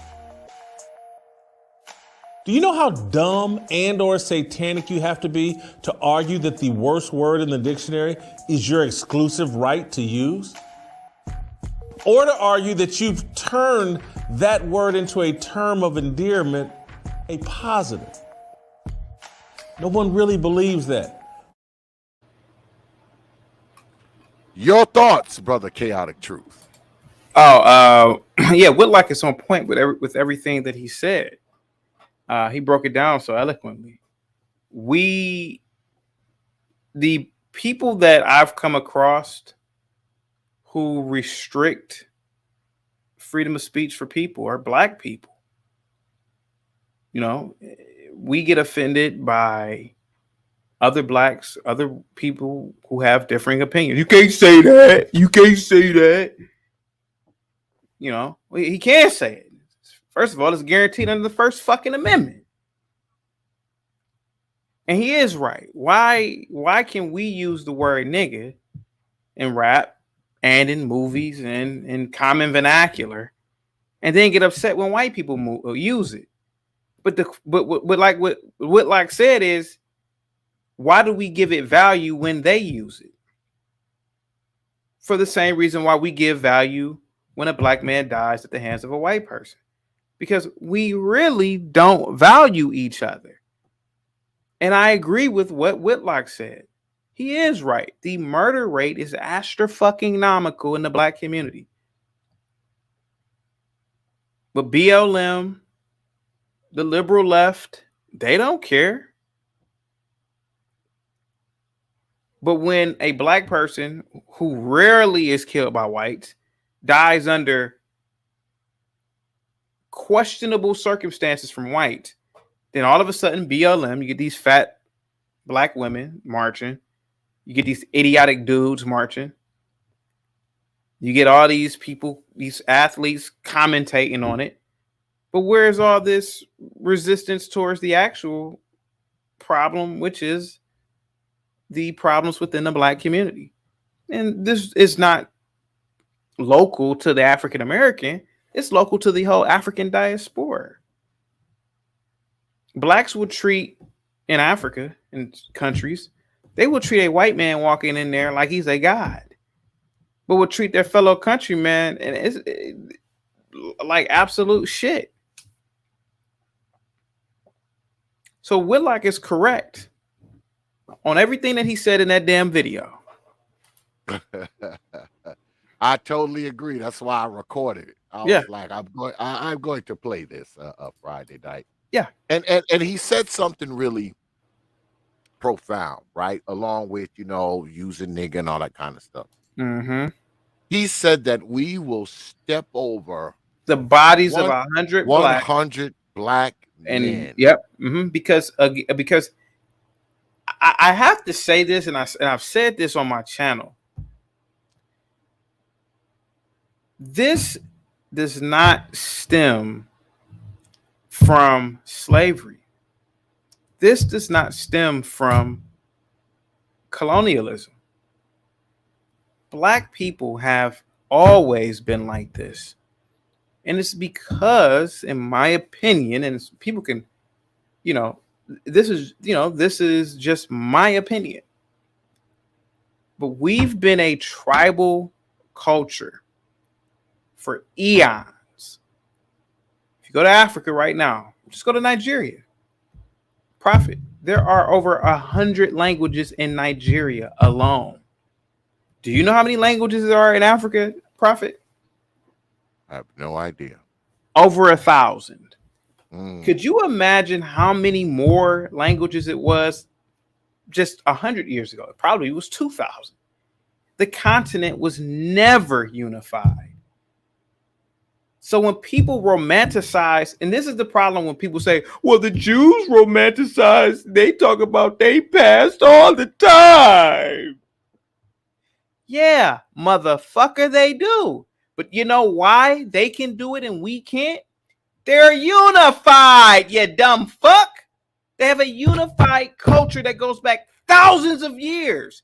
They're unified under language and religion and family names. That's why it's different when they talk about the past. A lot of their past can be verified because everything is succinct. The reason why when black people talk about the past, and blacks like me who can critically think, say, well, wait a minute. It's because we don't have a unified past. We don't have a unified religion. We don't have a unified language. And the reason why Whitlock said we could step over 100 black men and only cry about the one black man who gets killed by a white guy and cry, is because we have a tribal mindset. We don't view that black man as a part of our tribe. It doesn't resonate to us. And the only reason why LeBron James gives a shit is when the white liberals tell him to. But other than that, LeBron doesn't give a fuck about black on black crime. None of those black. You think Colin Kaepernick's half white ass cares about black on black? Are you crazy?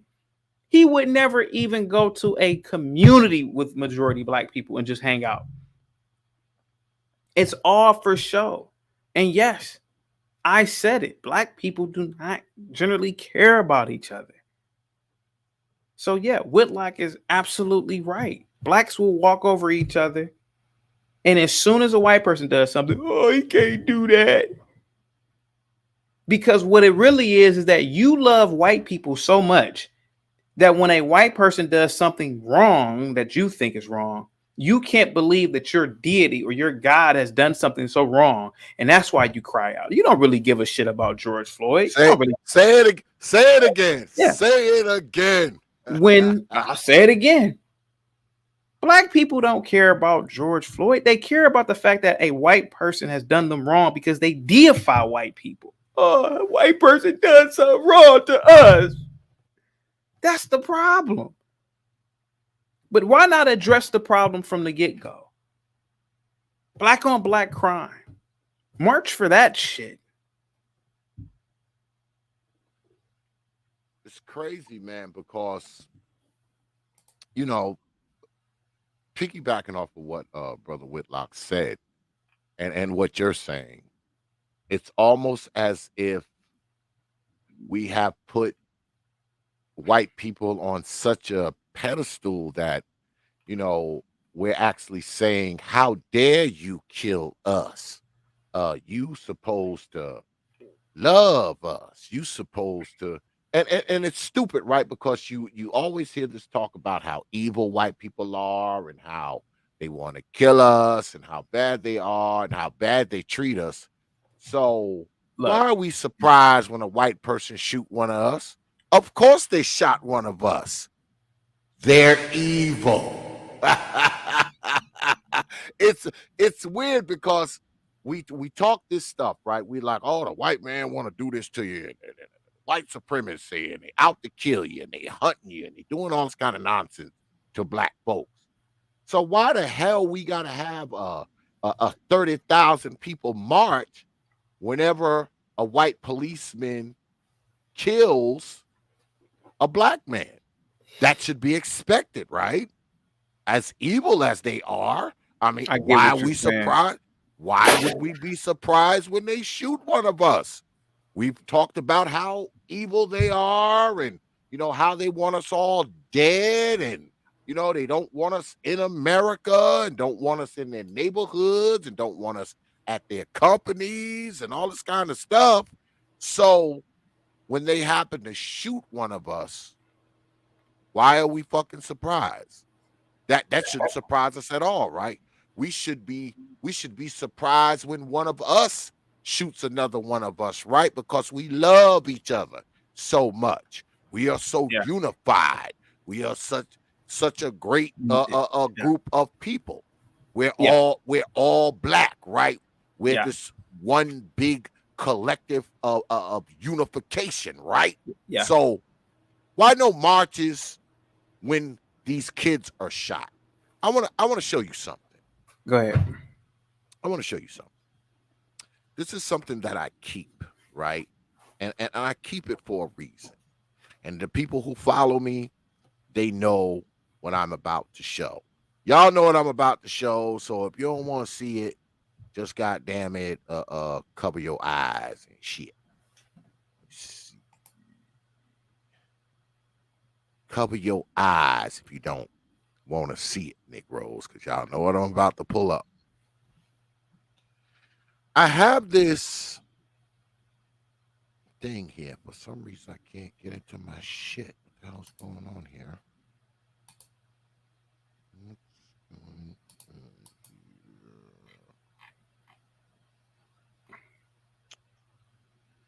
All of a sudden, I can't get into my goddamn stuff. Experiencing technical difficulties, y'all. Please stand by. Okay, got it. Now, I have this mural that I always keep up here, right? Yeah. And the reason I keep this mural behind me, because these are four of the young children who were killed during the 4th of July weekend. Let me guess, in Chicago. 2020. Yes, in 2020. Now, the average age of these children is 6. Oh, 6. Okay. Oh, yeah, those look like 6-year-old. Okay, 4. Yeah, they're 5 and 6 and 7-year-olds. Okay. Actually, Natalie Wallace here in the pink, who was killed, who was 6 years old. I actually had her father on the stream not long after this had happened. And I say again, the reason why I keep this mural is because we're always talking about how, the cops are killing folks and the cops are murdering folks. And you hear that line, oh, they didn't deserve to die, blah, blah, blah. And I look at these little people behind me. Guess what? They didn't deserve to die either. They were just being little kids. They were just being 6-year-olds. They were just playing in the playground. They were just playing in the park. They were just playing in their front yard. And now they're dead. And you know who didn't kill these people? White people. White people. Yeah. These children were killed by the same Negroes that if a cop put a bullet in one of their heads, we'll be out marching. 100,000. We will be out marching. 100,000. Not one march No. for Natalie. No. Not one march for Reuter. Not one march for Devin. Not one march. Most people don't even know who these children are. I didn't know who they were before you put them up. They have no idea who these children are. Yep. Not one march Yeah. for these babies. And I keep this, brother Chaotic Truth, Yeah. for when a motherfucker comes on my channel and talk about, oh, just because he was speeding, he didn't deserve to die. Just because he had a joint, he didn't deserve to die. These babies didn't fucking deserve to die. And those go ahead, and those angels, not only that, were completely innocent human beings. Yes. And that's the difference too. They're innocent. Completely innocent. But no one cares about that, right? Who gives a shit about that? Who cares? Right? We charge that to the game when one of these babies get killed in the middle of the street and they're 6 years old. We charge it to the game. This is just part of living. I keep on saying it.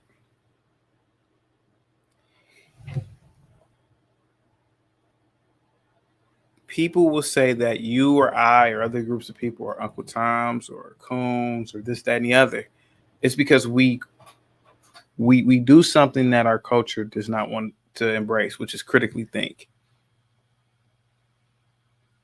Black on black violence is a major problem in the black community. Now, people could say white people kill white people. Yeah. But white people also build skyscrapers and they build space stations and they do all types of crazy things with technology and this, that, and the other on a large scale too. White on white violence is not an issue in the white community. Black on black violence is. Now, the reason why you won't ever hear about those black kids, let's be completely honest. And this is out of respect, you know, hopefully the fathers or parents of the kids don't take this out of context, but Black Lives Matter doesn't care. Al Sharpton doesn't care because it won't get them the views that they need. If Al Sharpton came to, one of those 4 kids' parents' house, there would be no cameras. There would be nothing because the liberal media doesn't care. And the liberal media doesn't care because the liberal media knows that if they were to present this story on the 6 o'clock news, black people wouldn't watch it. Black people wouldn't view it because, they don't, because they don't care about the damn next door neighbors. They don't care about their own family members most of the time. So why would they give a fuck about these? Why would they care about these little kids? There's no value in it. Everything is all about money, really. And I hate to say it, Prophet, but it really is. There's no value in, like I said, if they were to put that on the news, it'd just be a snippet on the news and then be on the local news. It would never make CNN because race is a selling point. Now, if those kids were to have gotten shot by a white police officer, holy hell, CNN, the city would burn. Yeah, CNN would have CNN will cover that story for 2-3 weeks because they know that people are going to watch that episode. Like, wow, okay, because you know why they're going to watch it? Because they all have been brainwashed to believe all this racism nonsense, and they've all been brainwashed to believe that white people, but they don't care about it. But I hate to say it, man, but blacks generally just don't care about each other, and they won't watch nothing like that. True. Listen, I've gone to white platforms, right? Prophet. I went to 2 white platforms, right? One of the white platforms I went on a panel. I must have been up there for about 5 minutes. I go back to my because you look at your analytics, right, on your YouTube, right? Mm-hmm. I go to my analytics, Prophet. Guess how many people subscribe to me from that one YouTube thing? What? 270. Yeah. I went to another white platform. Same thing happened. Few hundred people that were in the platform. I've gone to panels, black panels, where there's 1,000 people in the live stream. Don't get one fucking subscriber. But you hear all the hating ass shit. Oh, he trying to be Kevin Samuels. He tried to do this. He a nerd. He this. He's speaking the Queen's English. I'm like, you idiot. We don't love each other, man. I was on Kwame's page the other day. You saw me over Yeah, there, right? I heard you over there going in. I heard you was over there Kwa- lawyering and the whole shit. Kwame was up. Kwame was upset with me. Kwame Mm. said, "So, what could we do as a people to stop all this from happening?" I said, Kwame, simple. Treat each other the same way that you treat your white bosses. And people in the chat started laughing because it's the truth. You love other groups of people more than you love your own damn people, and that's the problem with black people. Yeah, but we have this belief, right? You hear all this crap, and I've talked about this before. You hear all this crap about, oh man, I hate white folks, the white folks the devil, blah blah blah. It goes on and on and on. Stick anything you want in there. But these very people who say these things, a lot of these people, they have a job, they work for white folks. Love white people. Love white people. They love white people, man. They can't get enough of them. They have a job, they work for white folks. When you pay your mortgage every month, you pay white folks. You pay your car note, you probably paying white folks, being financed through a white institution.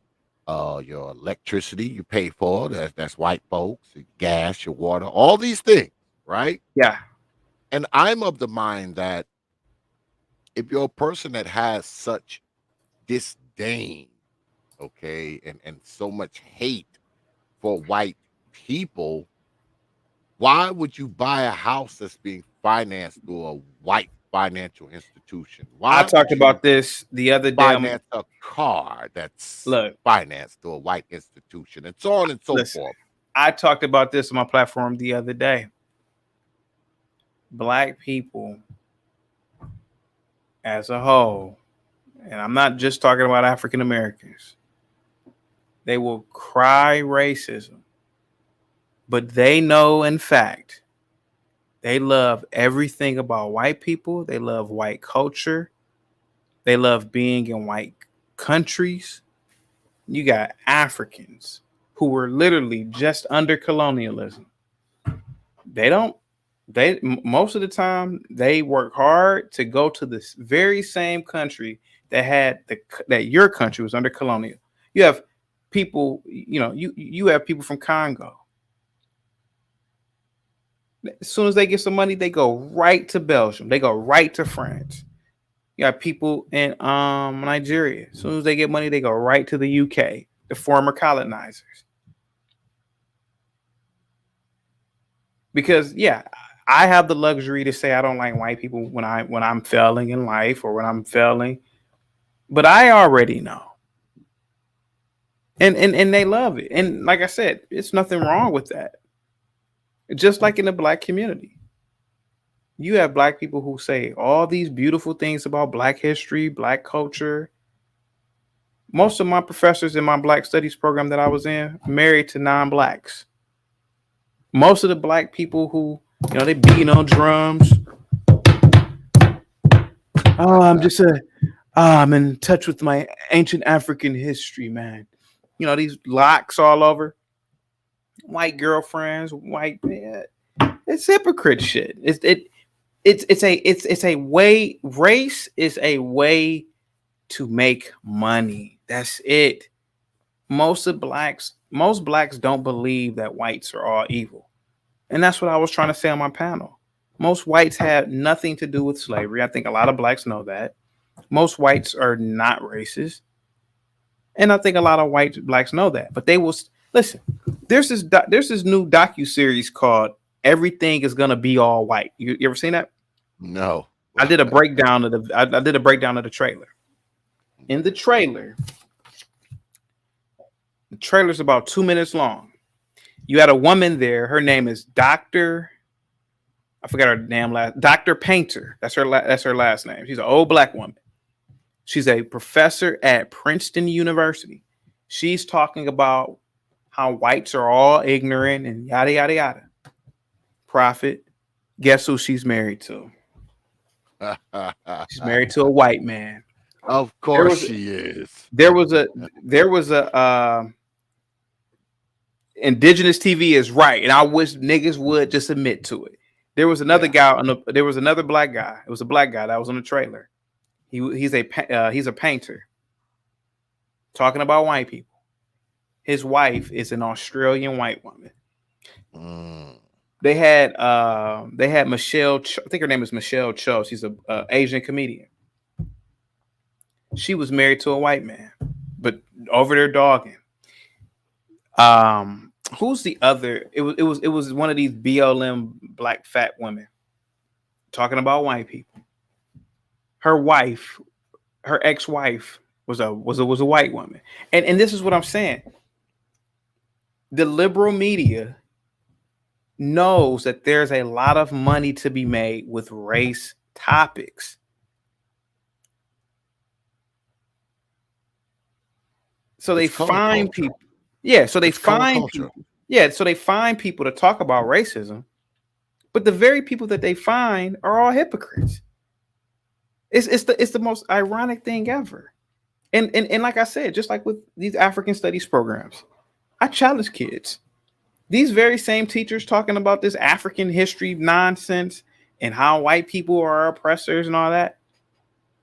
I bet you half of the departments are going to be married to whites because they don't really believe that nonsense that they're talking about. They're just trying to, they're creating something to make money off of. Yeah, because it's like this, right? And I've spoke about this before. You can probably go on many channels on YouTube and everywhere else, and you hear all these people talking, the white man's the devil. Stay away from white folks. White folks want you dead. White folks don't want you in their neighborhood. Steer clear of white people. And as soon as they start making money off of that shit, you know what they do? They turn right around and go buy a house where? Right in the middle of white people. There's a trend, Prophet. I hate to cut you off. There's a trend in China. It's an insurance scam trend. So basically, you could be at a red light, right? And a lot of people don't know this, but America is a pretty wealthy country, Prophet. I want to let you know that, right? Mm-hmm. Just 30 years ago, I think they said 80% of Chinese were living in abject poverty. I don't know if people know that, right? But now it's a lot of the people are living pretty, not like Americans, but a lot of the people are living way better than the people were living 30 years ago, right? But there's so much poverty in China that the Chinese citizens, you can look this up, Prophet, when it's over, when we're done live streaming. They have this insurance scam. You could be at a traffic light, right? Somebody who's walking can time when you're going to take off, right? And generally, when you take off, you're going about 10 miles, like the first couple of seconds. They will jump in front of your car, and because there's cameras everywhere, the camera will make it, if you're judging from it, it'll seem like you hit the person, right? So these scams are going on in China. It's real big over there. You follow me? Mm-hmm. What we have in America is the race scam. We have so many black people who are trying to make money off of racism. That's it. Yeah. Jussie Smollett is a perfect example of this race scamming behavior. When I heard that story, I was with my friend. I told her, I said, I bet you that was made up. Some white boys in the middle of Chicago on Lakeshore Boulevard, condos over there are millions of dollars. They came up to you with a noose at 2:00 in the morning. Nigga, come on. Mm-hmm. Nigga, stop. But think about it. Jussie Smollett, if he would not have gotten caught in his lie, in his bullshit, think about this for a minute, Prophet. First of all, it would have made his stardom peak a little bit more because more people would have been watching him. He would have been invited to The View. He would have been invited to 60 Minutes. He would have been invited on CNN. He would have been invited on so many large platforms that he would have so many people watching him. It would have upped his acting credibility, right? So basically, the movie industry could say, damn, man, he got so many people watching him. I bet if we could put him in a movie, the people who watch him on CNN, they'll watch him in his fucking movies. That's money for us. That's money for him. That's what I think that psychopath was thinking. Yeah, but he got PR caught. So what I'm saying is that a lot of these incidents, in my opinion, are just race scamming incidents. It's just a way for race is very big, and it gets so many views. Think about CNN, right? CNN is what people forget is CNN is a business. That's what people forget. It's a business. They want ad revenue just as much as we do as smaller content creators. So they have to say, damn, man, ain't nothing happening. We can't talk about the damn cat in the tree. We can't talk about the second grade black boy who got straight A's. Nobody's going to watch us. Let's talk about something that's always been the fabric of this country, race. So let's talk about some race stuff. Let's talk about a Karen, a white Karen. Oh, wow, that Karen was being a Karen towards a black person. That'll get people to watch. And then they go back into the back room, analytics.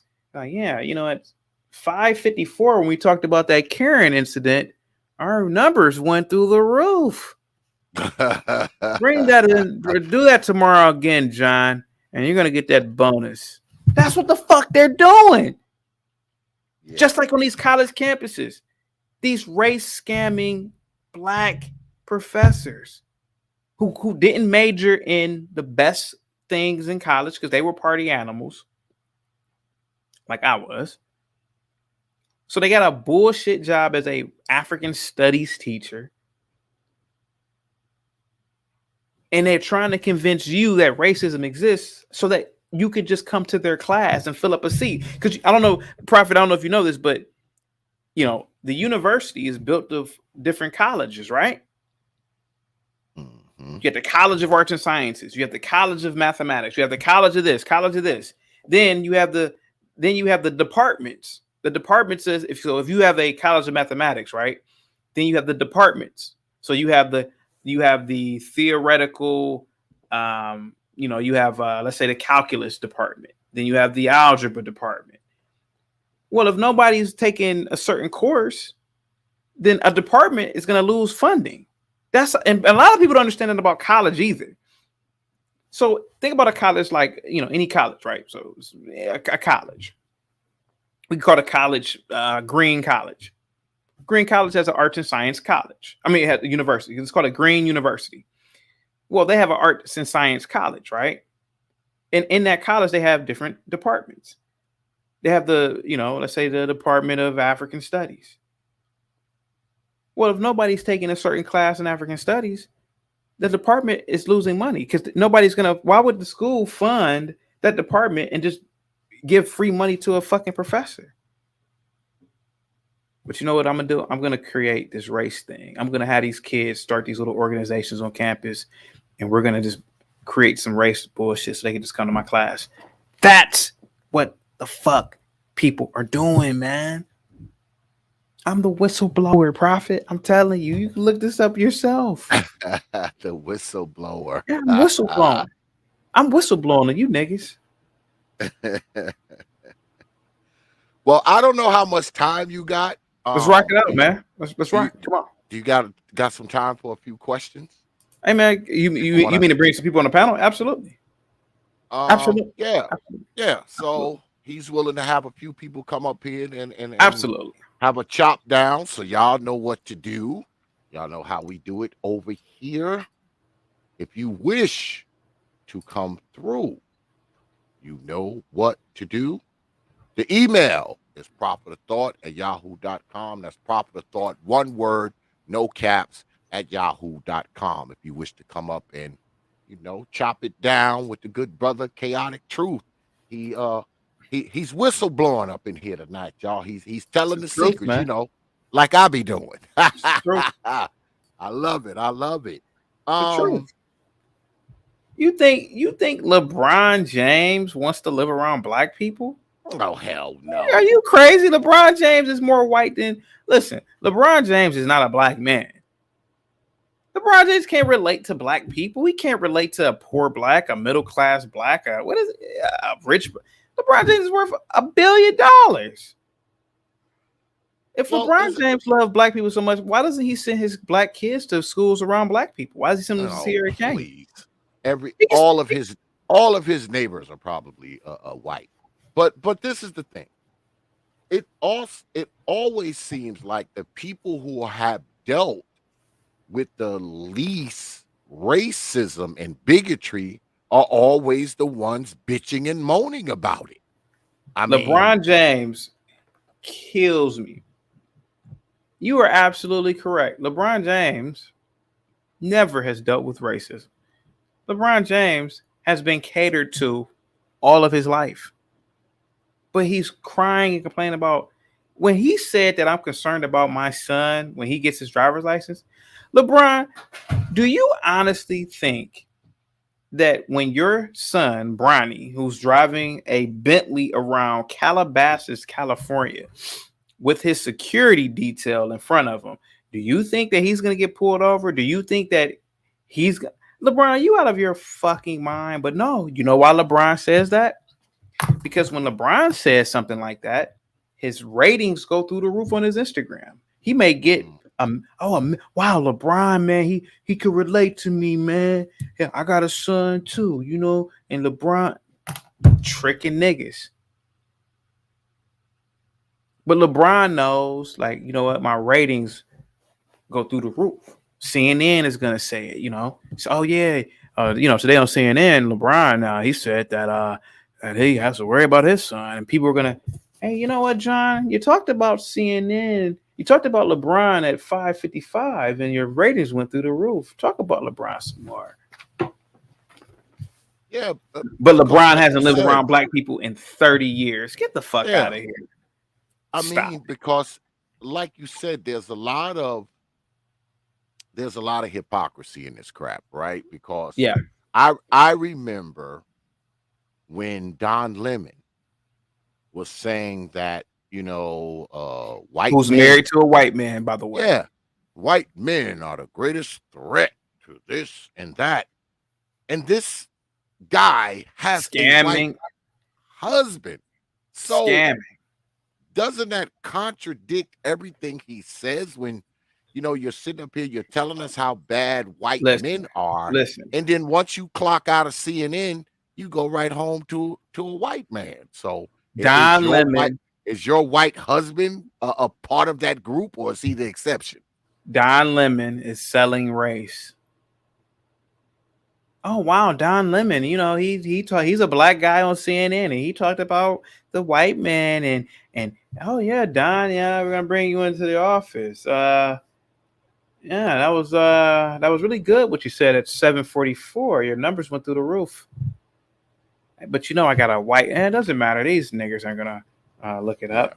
That's what they said to him in the damn meetings, man. Yeah, they're too stupid. They're not gonna pay attention. They don't care that you're married to a white guy. But that's the thing, though, right? It seems like niggas. Yeah, you have niggas. You know, you have all these people telling us, all right.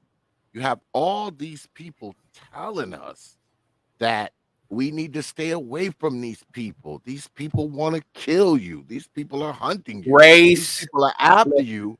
And they leave right from there and go and be with the very same people that they told you to stay away from. Are there some white people that are absolutely racist that will hurt you physically?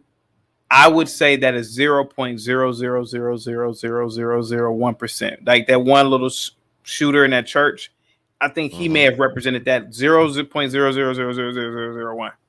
Masses of white people don't think about black people. The masses of white people couldn't care less if a black person was living next to them or working with them. But race is for sale in this country, and it's been for sale for hundreds of years. Anything race. I wouldn't be surprised if niggas was burning crosses in their own damn house and calling the damn news. Oh yeah, honey, we could be on the news. You mean to tell me some white people, they took the time out to go to Home Depot, make a cross, stamp the shit down until you're no, stop it. Your niggas wanted to be on the 6 o'clock news. Wouldn't that be something though? I would be willing to bet. I would be willing cross to bet. on their own lawn. I would be willing to bet a lot of blacks. Remember, this used to happen all the times in the 90s. I'm like, man, why does that seem like it's happening all the time in the 90s? But how come it doesn't happen to us? We live around whiteys. What it is that a lot of times niggas was like, Prophet, am I lying? Don't niggas clout chase right now? What's the biggest clout chasing thing you got? It's World Star Hip Hop, right? Niggas clout chase right now. Well, who's to say that niggas weren't the same in the 90s? Shit, we about to be on the news today, nigga. Get that cross out there and burn that shit up. Niggas, I'm telling you, that's what they were doing. I'm not saying. If you want to come up, hold on a second. If you want to come up, send me an email. I don't really like putting my link in the chat because people are stupid. So go ahead, send me an email, and I'll send you the link.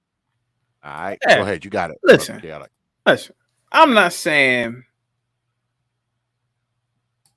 that certain things didn't happen throughout history.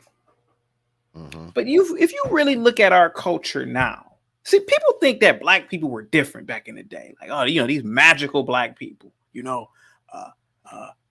Madam C.J. Walker, Maya Angelou was a great woman. Then a black person like me says, wait a minute, Maya Angelou was a self-admitted whore who ran a damn whorehouse, and she was one of the madams. Do you niggas not this? She married white men. She married 2 white men. What are you talking about? Yeah, she's no different from, I hate to say it, a ghetto gagger. If you really sit back and think about it. But you can't say these things in the black community. You can't say these things because people think you're an Uncle Tom. People think you hate black people, but you really don't. You really love black people, and you're really saying, listen, you're admiring a fucking whore who reads poetry. Do you know what that is now in this day and age? It's called a fucking mental illness. You wouldn't listen to no damn Pinky. You know who Pinky is, right? Yeah, I know who she is. Okay. Let's cut the bullshit. You wouldn't listen to Pinky talking about some fucking heart goes the lark, some poetry nonsense. You like, look at this. Imagine if Pinky became an overnight poet one day. You wouldn't take her serious. And I don't think a lot of people took Maya Angelou serious. I think what happened was they were able to trick the younger kids into thinking that she was somebody to be admired. But I think people who knew about Maya Angelou didn't take her serious. Imagine if Pinky XXX started writing poetry and then going on platforms talking about the bird, the moon, the sky. Imagine Pinky doing it though. You'd be like, man, get the fuck out of here. Yeah, I can't imagine reading poems written by Janet Jackme and shit. I can't imagine it. Janet Jackme. All of a sudden, she was 60 Minutes talking about poetry. And then the worst part is that the black community is accepting this nonsense. And then a black person like me or you will say, hey, man, that's Janet Jackme. She was a fucking poet. Beat him up, kill him. I'm telling you, what are you talking about? I was jacking off to her when I was 15 years old. What are you talking about? But that's the black community. That's the black community. We reimagine the past. We beautify the past. We don't want to say, listen, that Maya Angelou was a slut. And to a degree, she didn't like black people because if she did, how come she didn't marry black people? But then black people will say, well, she wasn't really the best looking woman. What? Nigga, black dudes have kids with women who look like middle linebackers. What are you talking about? Yeah. Stop it. We got to stop this hypocrisy. And we got to stop this slave, race baiting, scamming ass behavior. I was on my panel the other day. People got on my panel mad at me talking about it looks like you're taking up for the white man. Yeah. You're always accused of that. I asked 3 people, when have you ever been oppressed? Man, I've been oppressed. Oh, really? So what was the event? Man, I can't even remember right now. You put me on the spot. I asked one dude. This is a good. He's a loyal fan of mine. He said, "Oh, I'm a black man, and you know how it is when I'm driving." I said, "What do you mean how it is when you're driving?" He said, "You know how it is. I'm black." I was like, "Well, if you were discriminated against," I said, "You can go on and watch it. I can send it to you. I can send you to snip it." I said, "If you've been oppressed by the police, how come you didn't go to the FBI? How come you didn't file a police report? How come you didn't do? How come you didn't go to the ACLU or one of the hundreds of organizations that represent black people?" "Man, I did do that, but I just can't disclose that information now." I was like, "Man, get the fuck up out of here. You're lying. Put the weed out." That's what the cops told you, nigga. Put the weed out. Go ahead. Well, we've been joined by the good mother. What's going on, good mother? I gotta step away for about 5 minutes. I'll be right back. Y'all got it. I'll be right back in about 5 minutes. All right, go ahead. You got it, good mother. Go ahead. All right. Can you hear me okay? Oh, what's up, Yeah, good you mother? good. I've been meaning to come over to your panel. What's up? Yeah, I was just wondering. I know you haven't been around in a while, but you have Yeah, popped in and out randomly over yeah, time. yeah. Um, we've been trying to have some conversations about cults lately, and I have definitely identified feminism as being a cult. Yes, it is. And I was Yes. just curious if you thought Black was also a cult. Black is is definitely a cult. It's images, it's clothing, it's words. If you look up the definition of cult, the black is the perfect definition. You can't say anything about black if you're a part of the group. It's super cultish, and I'm the whistleblower. Yeah. Well, actually, Clue, have you chatted with Clue before? He was actually on the panel trying to talk to a white dude not too long Mhm. ago and trying to explain to him how it's a cult, and he was not, because of his white guilt or whatever. He was really Yeah. not trying to say it. Yeah, it's definitely a cult, 100%. If you look at anything, if you study cults and if you study, how cults operate, the black culture definitely more or less fits that. It's crystal clear. Yeah. If you're white, you can. I mean, I hate to say this. I just said it earlier, your mother, but not all whites are the same. Whites are different. Right. Whites, you have different types of whites, and you're not judged the way that you are in the black community. In the black community, you have to vote a certain way. You have to look a certain way. You have to go along with a certain way of thinking. Mhm. But then people could say, well, what about white people? Some of them do it. I'm like, well, if you think about whites created the damn Constitution for that very same reason that we're not all the same. It's just we're free to do what you want to do. That's what the fucking Constitution was about, right? Freedom of speech, Right. freedom of religion, freedom of this. But in the black community, you can't be. I mean, I hate to say it, good mother, but if you're not a Christian, even in today's society, you're ostracized. If you're not, if I've been attacked, not physically attacked, but when I tell people I voted for Trump, you voted for who? Why did you vote for Trump? It's like, why can't I vote for who the fuck I want to vote for? Yeah. But So how does that? Because I'm trying to figure out how to get more men talking to each other and saying a lot of the things openly. it's not gonna Uh, happen. A lot of blacks, I mean, unless these blacks are different, a lot of blacks aren't individuals, and it's not gonna happen. It's a cultural thing. Like you said, as a cult, black people are just not gonna do it. They're just not. It's not gonna happen. hmm. But, Well, because critical thinking and individual thinking is not celebrated in the black community. yeah. Mm-mm. Well, I think white people, especially white feminist women, need to stop supporting this black cult. I think that is a major, major obstacle that keeps the men fighting, for one. But actually, Clue Clue's alma mater is the exact same university that I've been talking about for the past year. What is So, that? Texas A&M University. Okay. Yep. And he went there, like 20 years ago before they even started all the diversity, inclusion, equity policies. And he graduated as an engineer. So Yeah. I think it would be great to get you and Clue together to talk about, because you have experience with the humanities, and Yeah. you went to. Yeah, it would be nice to get you guys together to chat about that if you're up Oh, for it. I'm definitely up for it. Yeah. Okay. Yeah. Definitely. And I'm glad you came on the panel to broach that. Yeah. Yeah, because the stuff that I've been pointing out is stuff that he just never had experience with when he went there. I mean, he got in on merit. He didn't get in on any kind of diversity quota problem. So it'd be nice to maybe get a good picture of how it's different. Yeah. Yeah. Set it up. Let's definitely talk. Yeah. Definitely. All right. Yeah. Well, it was good chatting with you, Kevin. Thank you. Oh yeah. It was good chatting with you. Thank you very much. Xavier, thanks for having me up. Yep. Absolutely. Anytime. Anytime, good mother. All right. Bye. So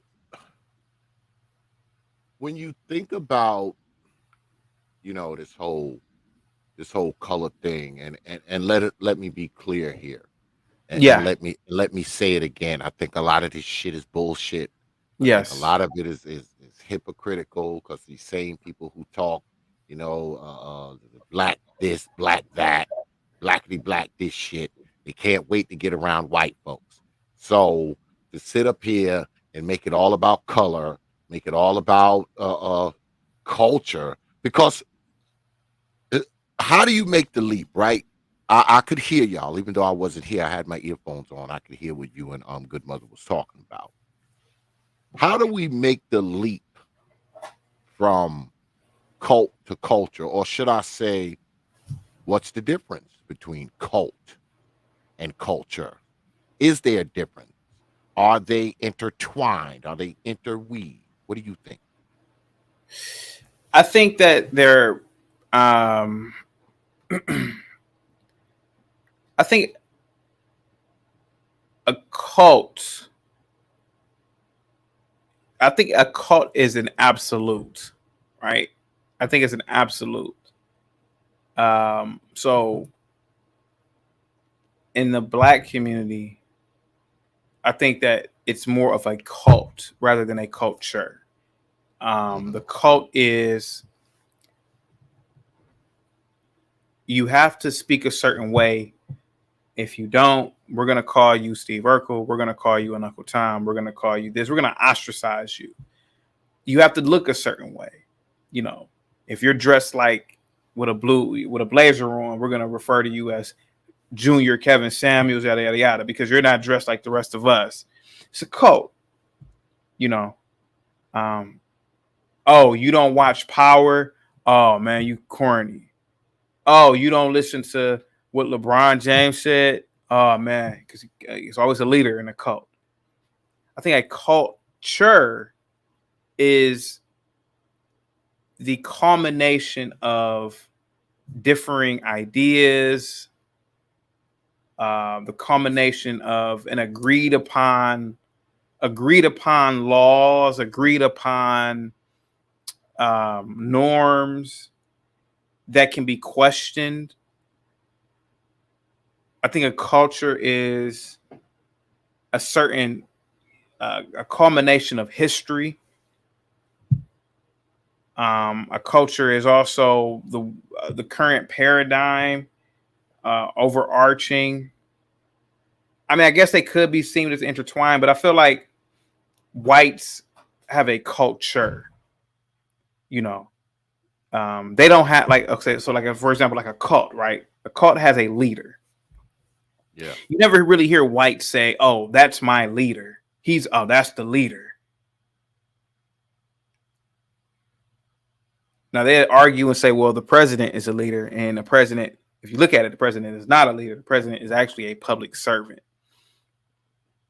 But the difference between I think what cult is that you can't question the supposed leader. Whereas I think in a culture you can. Yeah, it's a little more fluid, right? I think it's Culture is right. yeah, Yeah, I think you can question the person who's supposedly the leader. You know, so I mean, it's hard to answer, I guess, on my part, but I think that there is a difference. Yeah, yeah, because people often talk about, you know, black culture. yeah, You hear that, even though they can't really explain it yeah, fully. You can never get anybody to explain what it really is, and I think the reason why it's like that is because it is so fluid, and there's more than one. I yeah, think there's a plethora of different cultures within black society. I don't think there is this one black culture. A lot of people will even say that black people, we don't have a culture. So I mean it varies depending on who you're talking to. Um, but I do believe that a lot of black people don't want culture. They want a cult. you want to They call? want it Yeah, to, yeah, they want it to be one mind frame, one yeah, ideology, one descriptor, one whatever. I think a lot of people want that because yeah, see, if we have that one mind frame, that one ideology, the people who spew these narratives and pump the pathology, they are the people who are going to be looked up to, right? Because we all have this one mind frame, we all listen to this the BS, okay, that they pump out about how much they hate white people and Asians and immigrants and people from Haiti and all this kind of foolishness. They will be the people who will be exalted, right? Because see, we all think alike. So if we all think alike, right? If we all think alike, the person who preaches the pathology, he will be he will be our leader. He'll be like a preacher, right? Or a pastor, so to speak, because he's the one pumping the message. He's the one telling us, yes, stay in your house because if you go out, some white person gonna shoot you. If you in your car, some white cop gonna pull you over, tase you, shoot you. Stay in your house. You try to get this job, you ain't gonna get it. Why? Because white people gonna keep you from getting it. Don't try to be an entrepreneur. Don't try to open a business. Don't try to do anything because see, white people are going to stop you, right? yeah, and that's So, it. Mm-hmm. I mean, that's kind of where we are. And unfortunately, it's not them. It's us, man. It's not them who are the problem. It's us. Yeah, If we believe this crap, if we yeah, sit back and listen to some motherfucker tell us, put the pause on your life, be weary of everything because of all these other people, the only people who you have safety around is black folks. The only way you can live comfortably is if you live around black folks. The only way you ever gonna have anything is if you invest into other black folks and all this kind of stuff. It goes on and on and on and on and on. And at the end of the fucking day, man, a lot of these people who are telling you this shit, they're not making a living off of black folks. They're not working for a black company. They're not financing their car through a black financial institution. They're not paying their mortgage to a black bank. They're not paying their light bill to a black electric company. They're not paying their water bill to a black water authority. So it's like you hear all this bullshit and in reality, man, you know none of it is true, man, because their very existence is nothing like what they're trying to tell you your existence should be. That's the exactly. problem. Yep. That's the problem. It would be different if you had these people saying all this shit, and guess what? They had a tree house in the woods where none of the white man's electricity was being powered in there. None of the white man's water being pumped in there. Yeah, they lived Uh, off the grid. Yeah. yeah, you Look. you you Yeah. have no connection to white people whatsoever. You got you some land out in the woods. You off the grid. You built your own fucking log cabin. You Yeah. get your water out the fucking lake. All right. You ain't got a cell phone. You got none of that shit. All right. You ain't got none of that shit. You don't got no running water. You taking dumps in the woods in a hole. All that shit. I think you would be more believable when you talk that fuck the white man. I hate the white man. I don't want nothing to do with the white man shit. If you have absolutely nothing to do with the white man shit, if you can understand what I'm saying. You can't tell me to stay away from white folks while white folks is your life. Yep. It's the truth, man. You can't say it, man. And you definitely can't say it and then turn around as soon as your black ass gets some money. The first thing I see is you hugged up with white women, standing up there grinning with white people. But you just spent the last 5 years telling us these people were evil. These people were the devil. Stay You away from these people. You you safer in know the hood. you know who I've always respected? Oh, O.J. Simpson.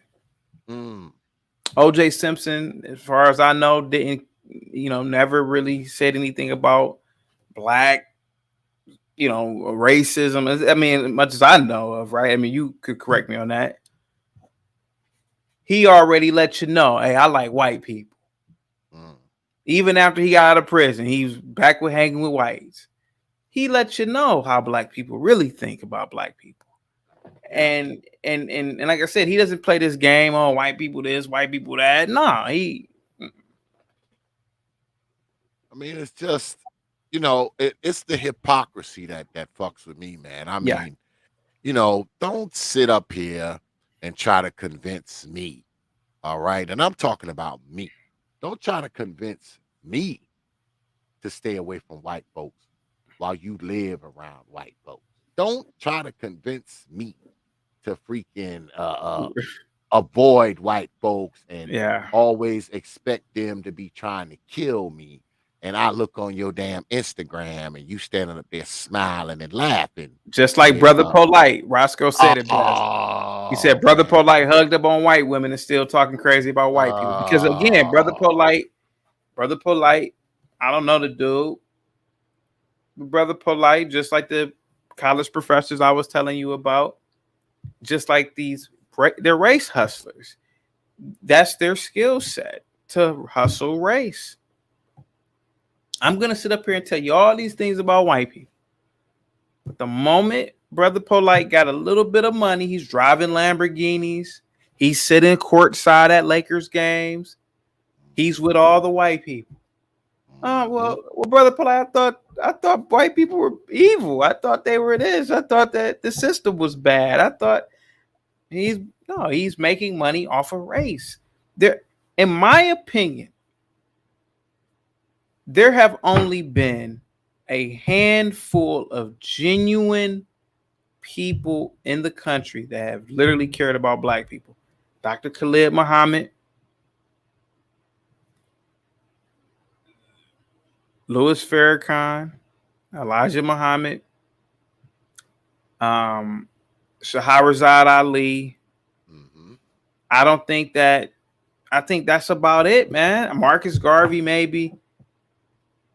But Prophet, I certainly believe that most people that we're presented, Martin Luther King, Jesse Jackson, I think a lot of these people, Al Sharpton, Sister Soldier, I shouldn't have said her name in that category because she's not on the same scale as Martin Luther King, but I think a lot of these people were nothing more than race hustlers. Brother Polite, who's the one dude? Tariq Nasheed. They're race capitalists. Mm-hmm. I don't think Tariq Nasheed gives a shit about black people. I think that Tariq Nasheed is just a funny dude. I think he's more or less a comedian who presents himself as a black man. Dr. Umar Johnson, another one.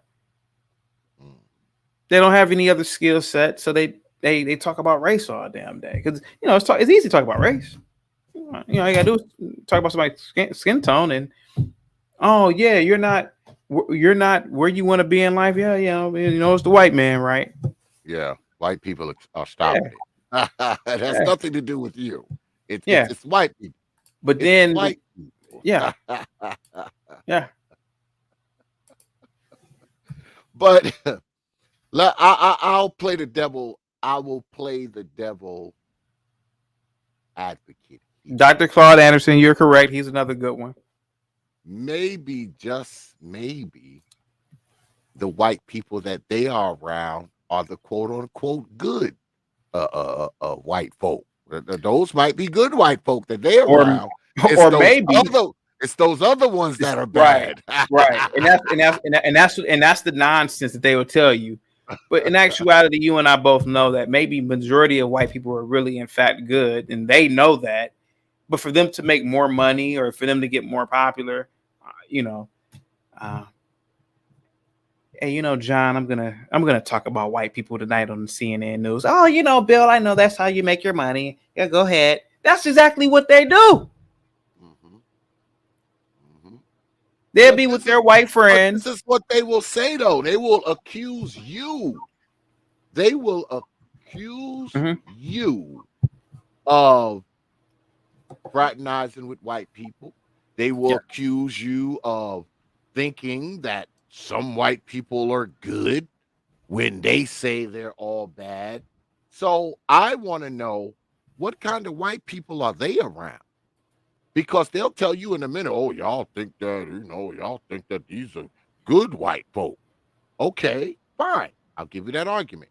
So the white people that you're around, are those good white folk? They must be, right? Because you Mhm. say all white people are horrible. So if you're around white folks, that means you must be around the good ones, right? The ones you accuse us Well, that's what of they being would around. tell you. That's what they'll tell you. But here goes the thing. Black people, for the most part, know that most people are genuinely good people, whites, whatever. But again, because we can blame everybody for our problems, let's just blame whites. And that's what happens. Like I said, LeBron James, he's made his money off of white people. Mhm. And so he knows that the narrative is talking about race. So, I'm going to go along with the media here. But if it wasn't, LeBron wouldn't say anything about it. LeBron, he goes one of his white agents or somebody white around him. LeBron, can we just talk about this whole race thing? And say something about some school shooting or something, or a traffic stop with a black. And like the dummy that he is, he'd do it just to make money, more money. I just think that we're insulting people's intelligence Yes. by telling them, white people are so horrible, and Yeah. then you look up and you see us standing around smiling and shit with the same people you said are so horrible. I just think we're They insulting be black yeah, people's just sitting there. intelligence for that shit. Yeah, I mean, just come on, man. And people can do whatever the fuck they want. All right. I believe in the freedom of association and also the freedom of disassociation. I don't like talking Um, about. Hmm. I will be around whoever the fuck I want to be around, and I won't be Yeah. around whoever the fuck I don't want to be around. Yeah. That's what I believe in. I'm not a prisoner to my race.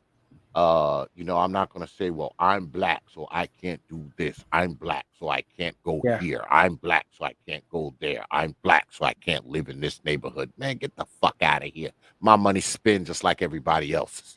All right. So I'm never gonna let anybody put this fucking thing over me, throw this fucking black cloak over me, and say, "Oh, you got this cloak on, so you need to live here. You need to have this kind of car. You need to have this kind of job. You need to be around these kind of people." Nah, man, get the fuck out of here with that bullshit.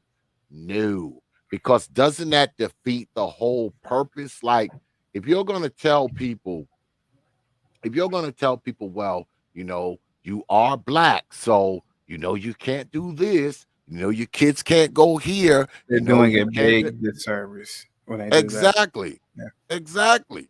Yeah. I mean, Big disservice. Yeah. now don't get me wrong. I know that racism exists. I know that discrimination exists. Bigotry exists. And guess what? Newsflash, Negroes, racism isn't going anywhere. It's not. But at the same time, I am not going to let my life be dictated by Right, racism, race all nor the am time. Yeah, Yeah. nor am I gonna let racism rent space in my fucking brain. Like, Yeah. because there's so much other more important shit that can be there, renting space. So much more important shit. I don't believe racism is behind every door, behind every tree, under every rock, in the trunk of my car. No. All right. But we got people, man. We got black people now, man, who want you to live and breathe fucking racism about every Yeah. single fucking thing, Yeah. everything in your life, every move you make. You need to reference the fucking racism of America But 50 won't times a move. day. But won't move to one of the many 70 predominantly black countries on the planet for some reason. They ain't It's going about nowhere, man. it's about 70 countries on the planet that are predominantly black. And Yeah, I they asked ain't them in going my nowhere. chat, I say, if the white man is so racist and America is so bad, why don't you just move to one of the many? It's like 70 countries on countries. It's about 70 countries that are predominantly black. Why don't you just move to one? I ain't gotta move nowhere. Nigga. Yeah, My ancestors built the country. Your ancestors built New York? Man, fuck you, nigga. Yes, That's how they act. New York. So your ancestors built the skyscrapers, the roads in New York. Man, they picked cotton, and if it wasn't for the cotton field, the people who built the buildings wouldn't have nothing to wear. Okay, all right, okay, all right, Man, all right, these all right. Negroes are going nowhere. They Yeah, can barely maintain here. There is no mass exodus to any black country. There they isn't. don't want to And go. you're not going to see it. You're not going to look up and it's this mass exodus. So it's 50 planes heading on to Africa or any fucking where else. Nigeria is 99.9% black. Ghana is 97 or 98% black. Liberia is 100% black. Niger's, Niger is like in the Stone Age, but Niger is 100% black. They're not going, man. I just challenge black people. Listen, if America is so racist, if it's so bad, why don't you go to one of these countries where everybody's black? Every doctor's black, every president, everybody in the House of Representatives, everybody, the senators are black, all the governors in the military are black. Generals are black. Those ain't my people. They more racist. They racist towards us. I'm like, what are you talking about? Most of the time, if you just keep your mouth shut, they would think you're damn indigenous to the damn continent. Well, this is the thing, brother Chaotic. If they were to leave America, guess what they would have to do? They would have to leave behind, all this American white shit that they claim they hate so much. They would have to leave that behind. And they not doing that. No. What a lot of black people will tell you they want. They will tell you that black people should have their own state. They should have their own island. They should have their own this, their own that. And But then guess you know what I tell them? Even with that, they would still be relying on the white man for sanitation, for food, for water, for electricity. Prophet, I tell them all the time, I say, listen, you have that already. You have Africa. You have the islands. Those places, in large, the infrastructure, a lot of times it's ran by blacks. A lot of times and I'm like, why don't you just move there? They're not going, man. We're not going to go. because they want you to believe that they're here fighting for some type of equality. They want you to believe that they're here fighting for justice. They want you to believe that they are here fighting for black people.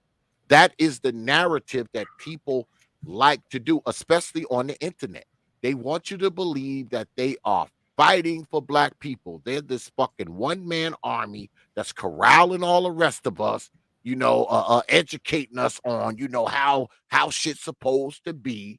But I guarantee you, a lot of these motherfuckers, they have not moved the needle, not only in other people's lives, but they haven't moved the needle in their own life. They haven't.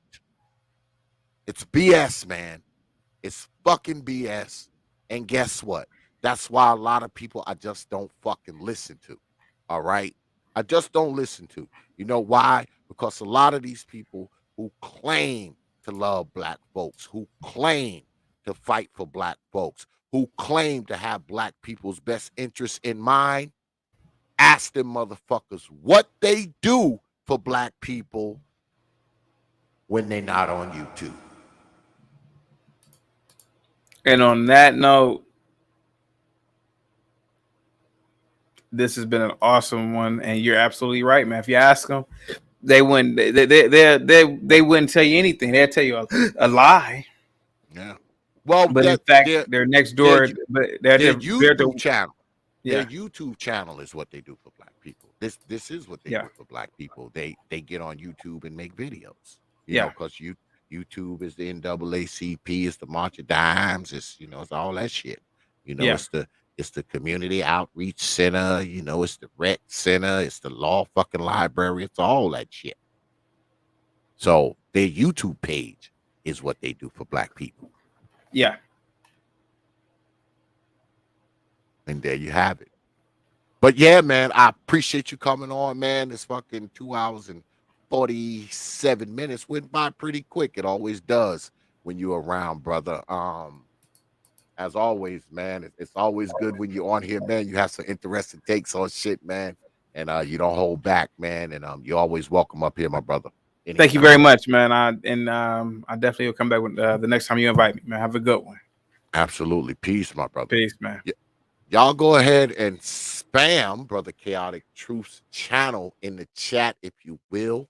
Good folks. So what did y'all think of Brother Chaotic Truth, man? What did y'all think? I told y'all going to start seeing some different faces up here, man. Y'all going to start hearing some different voices. I told y'all. We moving some furniture around up in here.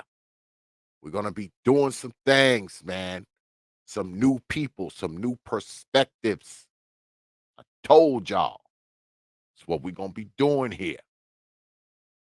I meant it. You know?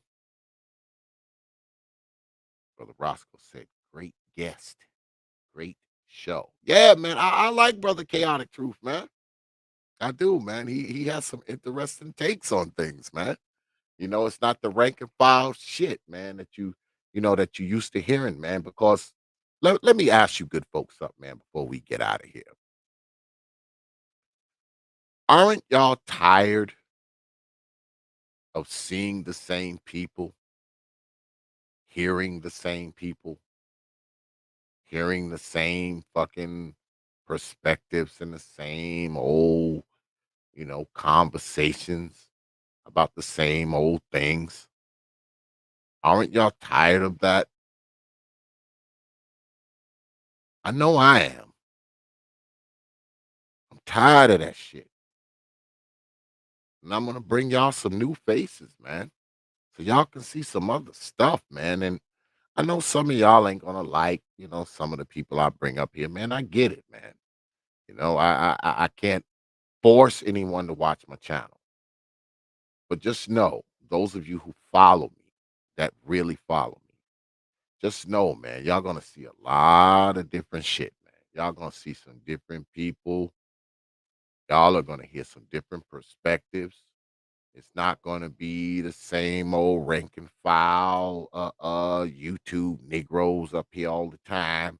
I mean, of course, we're gonna have some returning contestants, but I'm gonna try to bring y'all some different stuff, man. Some stuff, some people talking about different things, man.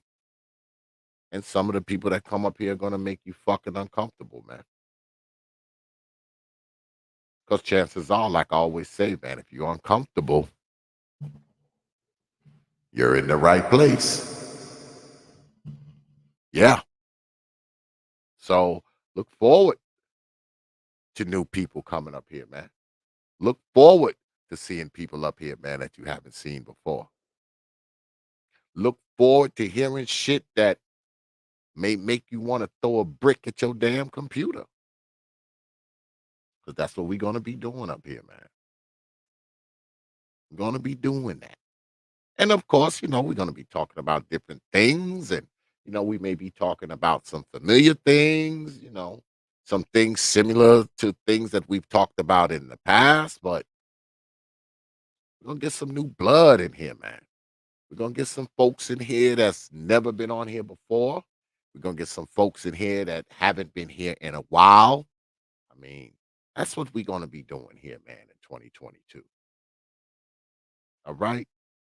That's what we're going to be doing here in 2022. Because I'm tired of listening to the same old people talk about the same old shit and the same old guest and the same old bullshit talking points. Because it ain't about making you feel warm and fuzzy inside over here. Absolutely not. We're going to be doing no warm and fuzzy shit. We're not. We're going to be talking about shit that'll probably piss you off. We're going to be talking about shit that'll make you want to go make a stream and talk shit about this YouTube page. But that's okay too. That's fine.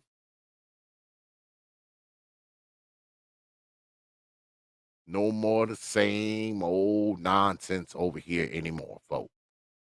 You got my word on that. You have my word on that. Because not for nothing, man. Change is good. New perspectives are good. Different points of view are good.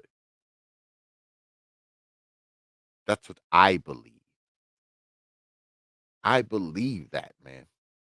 I truly believe that. I don't believe life should just be one way, one thought, one idea, one mind frame, or one color for that matter. I just don't believe it. Now, don't get me wrong. I love black folks. All right. I love black people. I do. I do a lot of shit for black people when I'm off of YouTube. And people who know me know that. But I'm not going to be one to sit up here and tell you, uh, stay away from white people. Don't deal with Asians. Don't deal with immigrants. Don't deal with Latinos. Stay away from these people. Yep. Man, I'm not going to be the one to tell you that, man. Absolutely not. Absolutely not. Because, see, me, I have gotten sick of the fucking hate. I'm so tired of hearing what people hate. I'm so tired of listening to people talk on and on about how much they hate this group of people and hate that group of people and hate this group. Man, we're not going to do that shit over here. We're not going to be talking about what we hate all the goddamn time. That shit is played out to me, man. And so is that racism shit. So is that look out for the white man shit. So is that, oh, the Latinos gonna take your job shit. The immigrants, they gonna beat you out. The Africans gonna come and push you out. I don't want to listen to that shit anymore, man. I don't. And I definitely don't want to fucking talk about it. Absolutely not. If we're going to talk about it, we're going to talk about how ridiculous some of it is. Not how we need to fear it, how we need to run from it. Because that's what it's all about in the long run, right? Like I told Brother Chaotic, I'm well aware that racism exists. All right? It's not going anywhere. We know it exists. What are we going to do about it? What are we going to do about it? Because that's what it all comes down to, right? How you circumnavigate said racism. And I don't think I'm defined by the people who don't like me or don't look like me. And I don't need to leave out of my fucking house every day thinking about the people who don't like me. Because I'm pretty sure the people that I don't like, I'm pretty sure they're not leaving their fucking house thinking about me, not liking them. But that's all. Yeah, man, we're gonna get on up out of here, man. We're gonna wrap it up. I appreciate everybody for coming through tonight, man. You could have been anywhere on a Friday night, and you good folks decided to be here. It is appreciated, man. I don't take you good folks lightly. I never have, and I never will. You got my word on that. I appreciate the cash apps and the super chats, but more importantly, man, I appreciate your participation, man. And I appreciate y'all, man, hanging out with me, man. A lot of you that I see in my chat room, man, y'all been following me a long time. Y'all been following me since I had like 4.6 subscribers. And somehow y'all are still here. Y'all still hang out, man. Not for nothing, man. Y'all are loyal to this page, loyal to this platform. And it's appreciated, man. Y'all know what it is. I know I get up here sometimes, man, and I say shit you don't like. And I'm going to continue to do so. Yeah, it's not like I'm going to stop. I'm going to continue to say shit you don't like. But one thing I will never do is disrespect you or take you lightly. All right? All right. So, with that, I'll yeah, right, Brother Taylor. I think you came in when I had like 20, 30 subscribers when you started to come in. You know, you came in late. Because I think I sat on like when I first started doing this, I think I sat on like 30, somewhere between 30 and 50 subscribers. I think I sat there for like, I don't know, like 6 months. And then, of course, as things start to go along, as things start to, kind of move along, it was different because, I credit the brothers. A lot of brothers helped me kind of build my channel. Brother Valdez, uh, Jap, Brother ODJ, Black Ram, Brother Obsidian. Those were brothers on the front end, brothers on the back end, like Jay Shine, Brother Don Calypso, people like that. They kind of, grew it and it started to grow, after being linked up with those guys. That's when it kind of start to grow.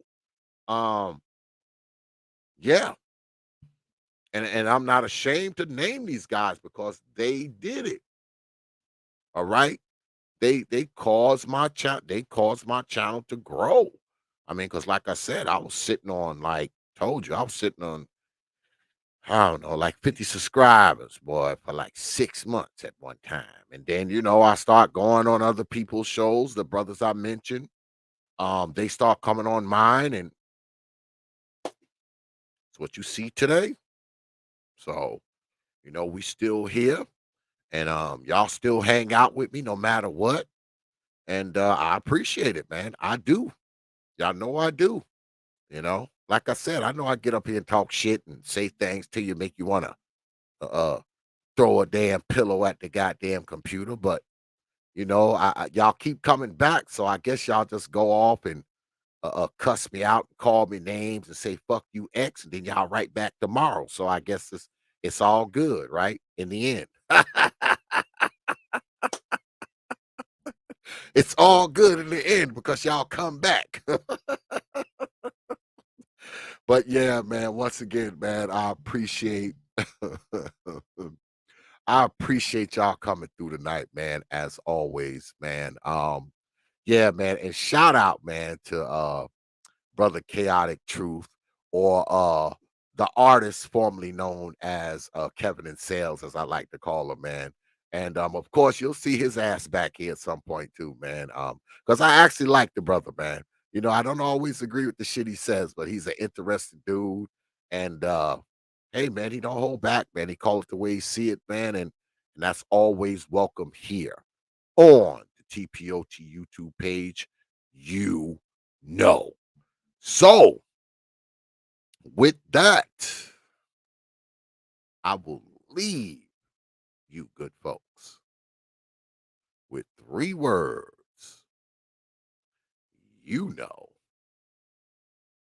Like I always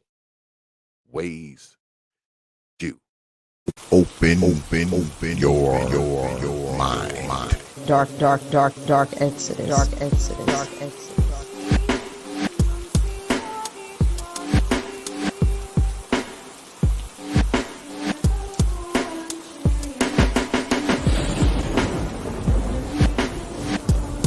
The protest.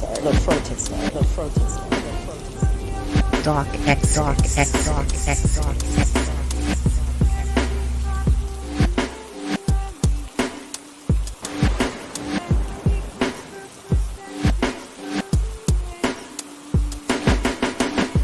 Open your mind.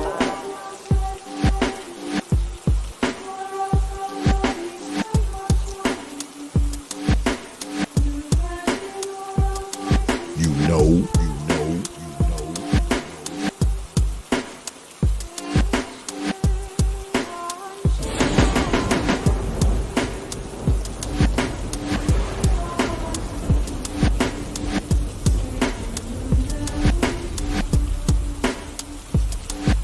Yeah, X.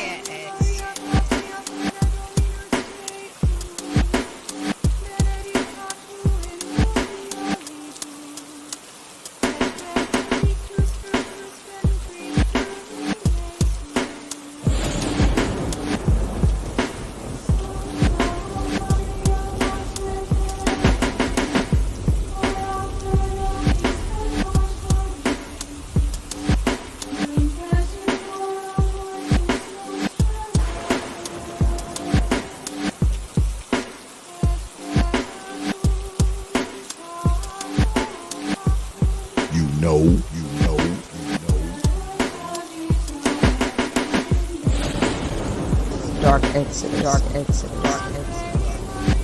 You understand?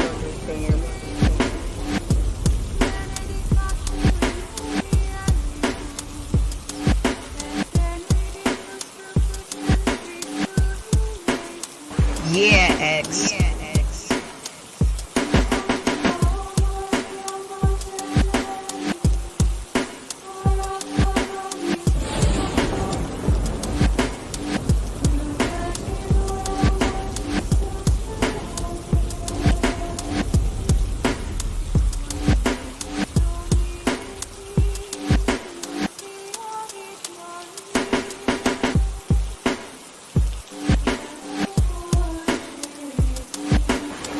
know.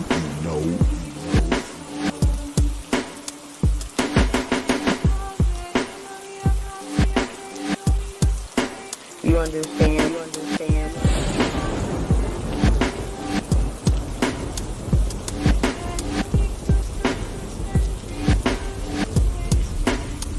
Open your mind.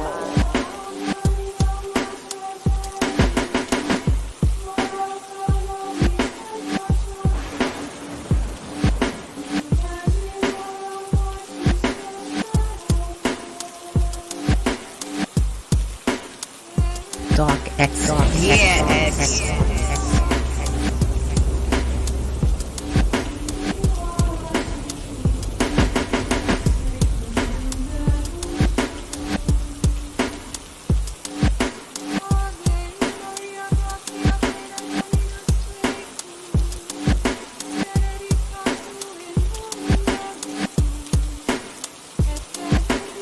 You know.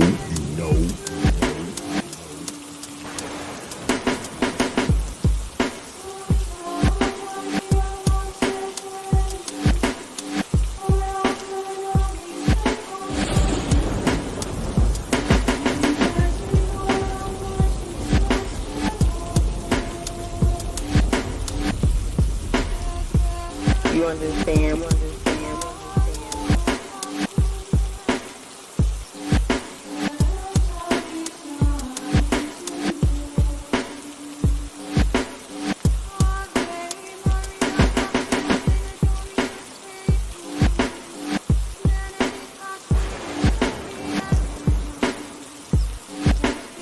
Yeah, X.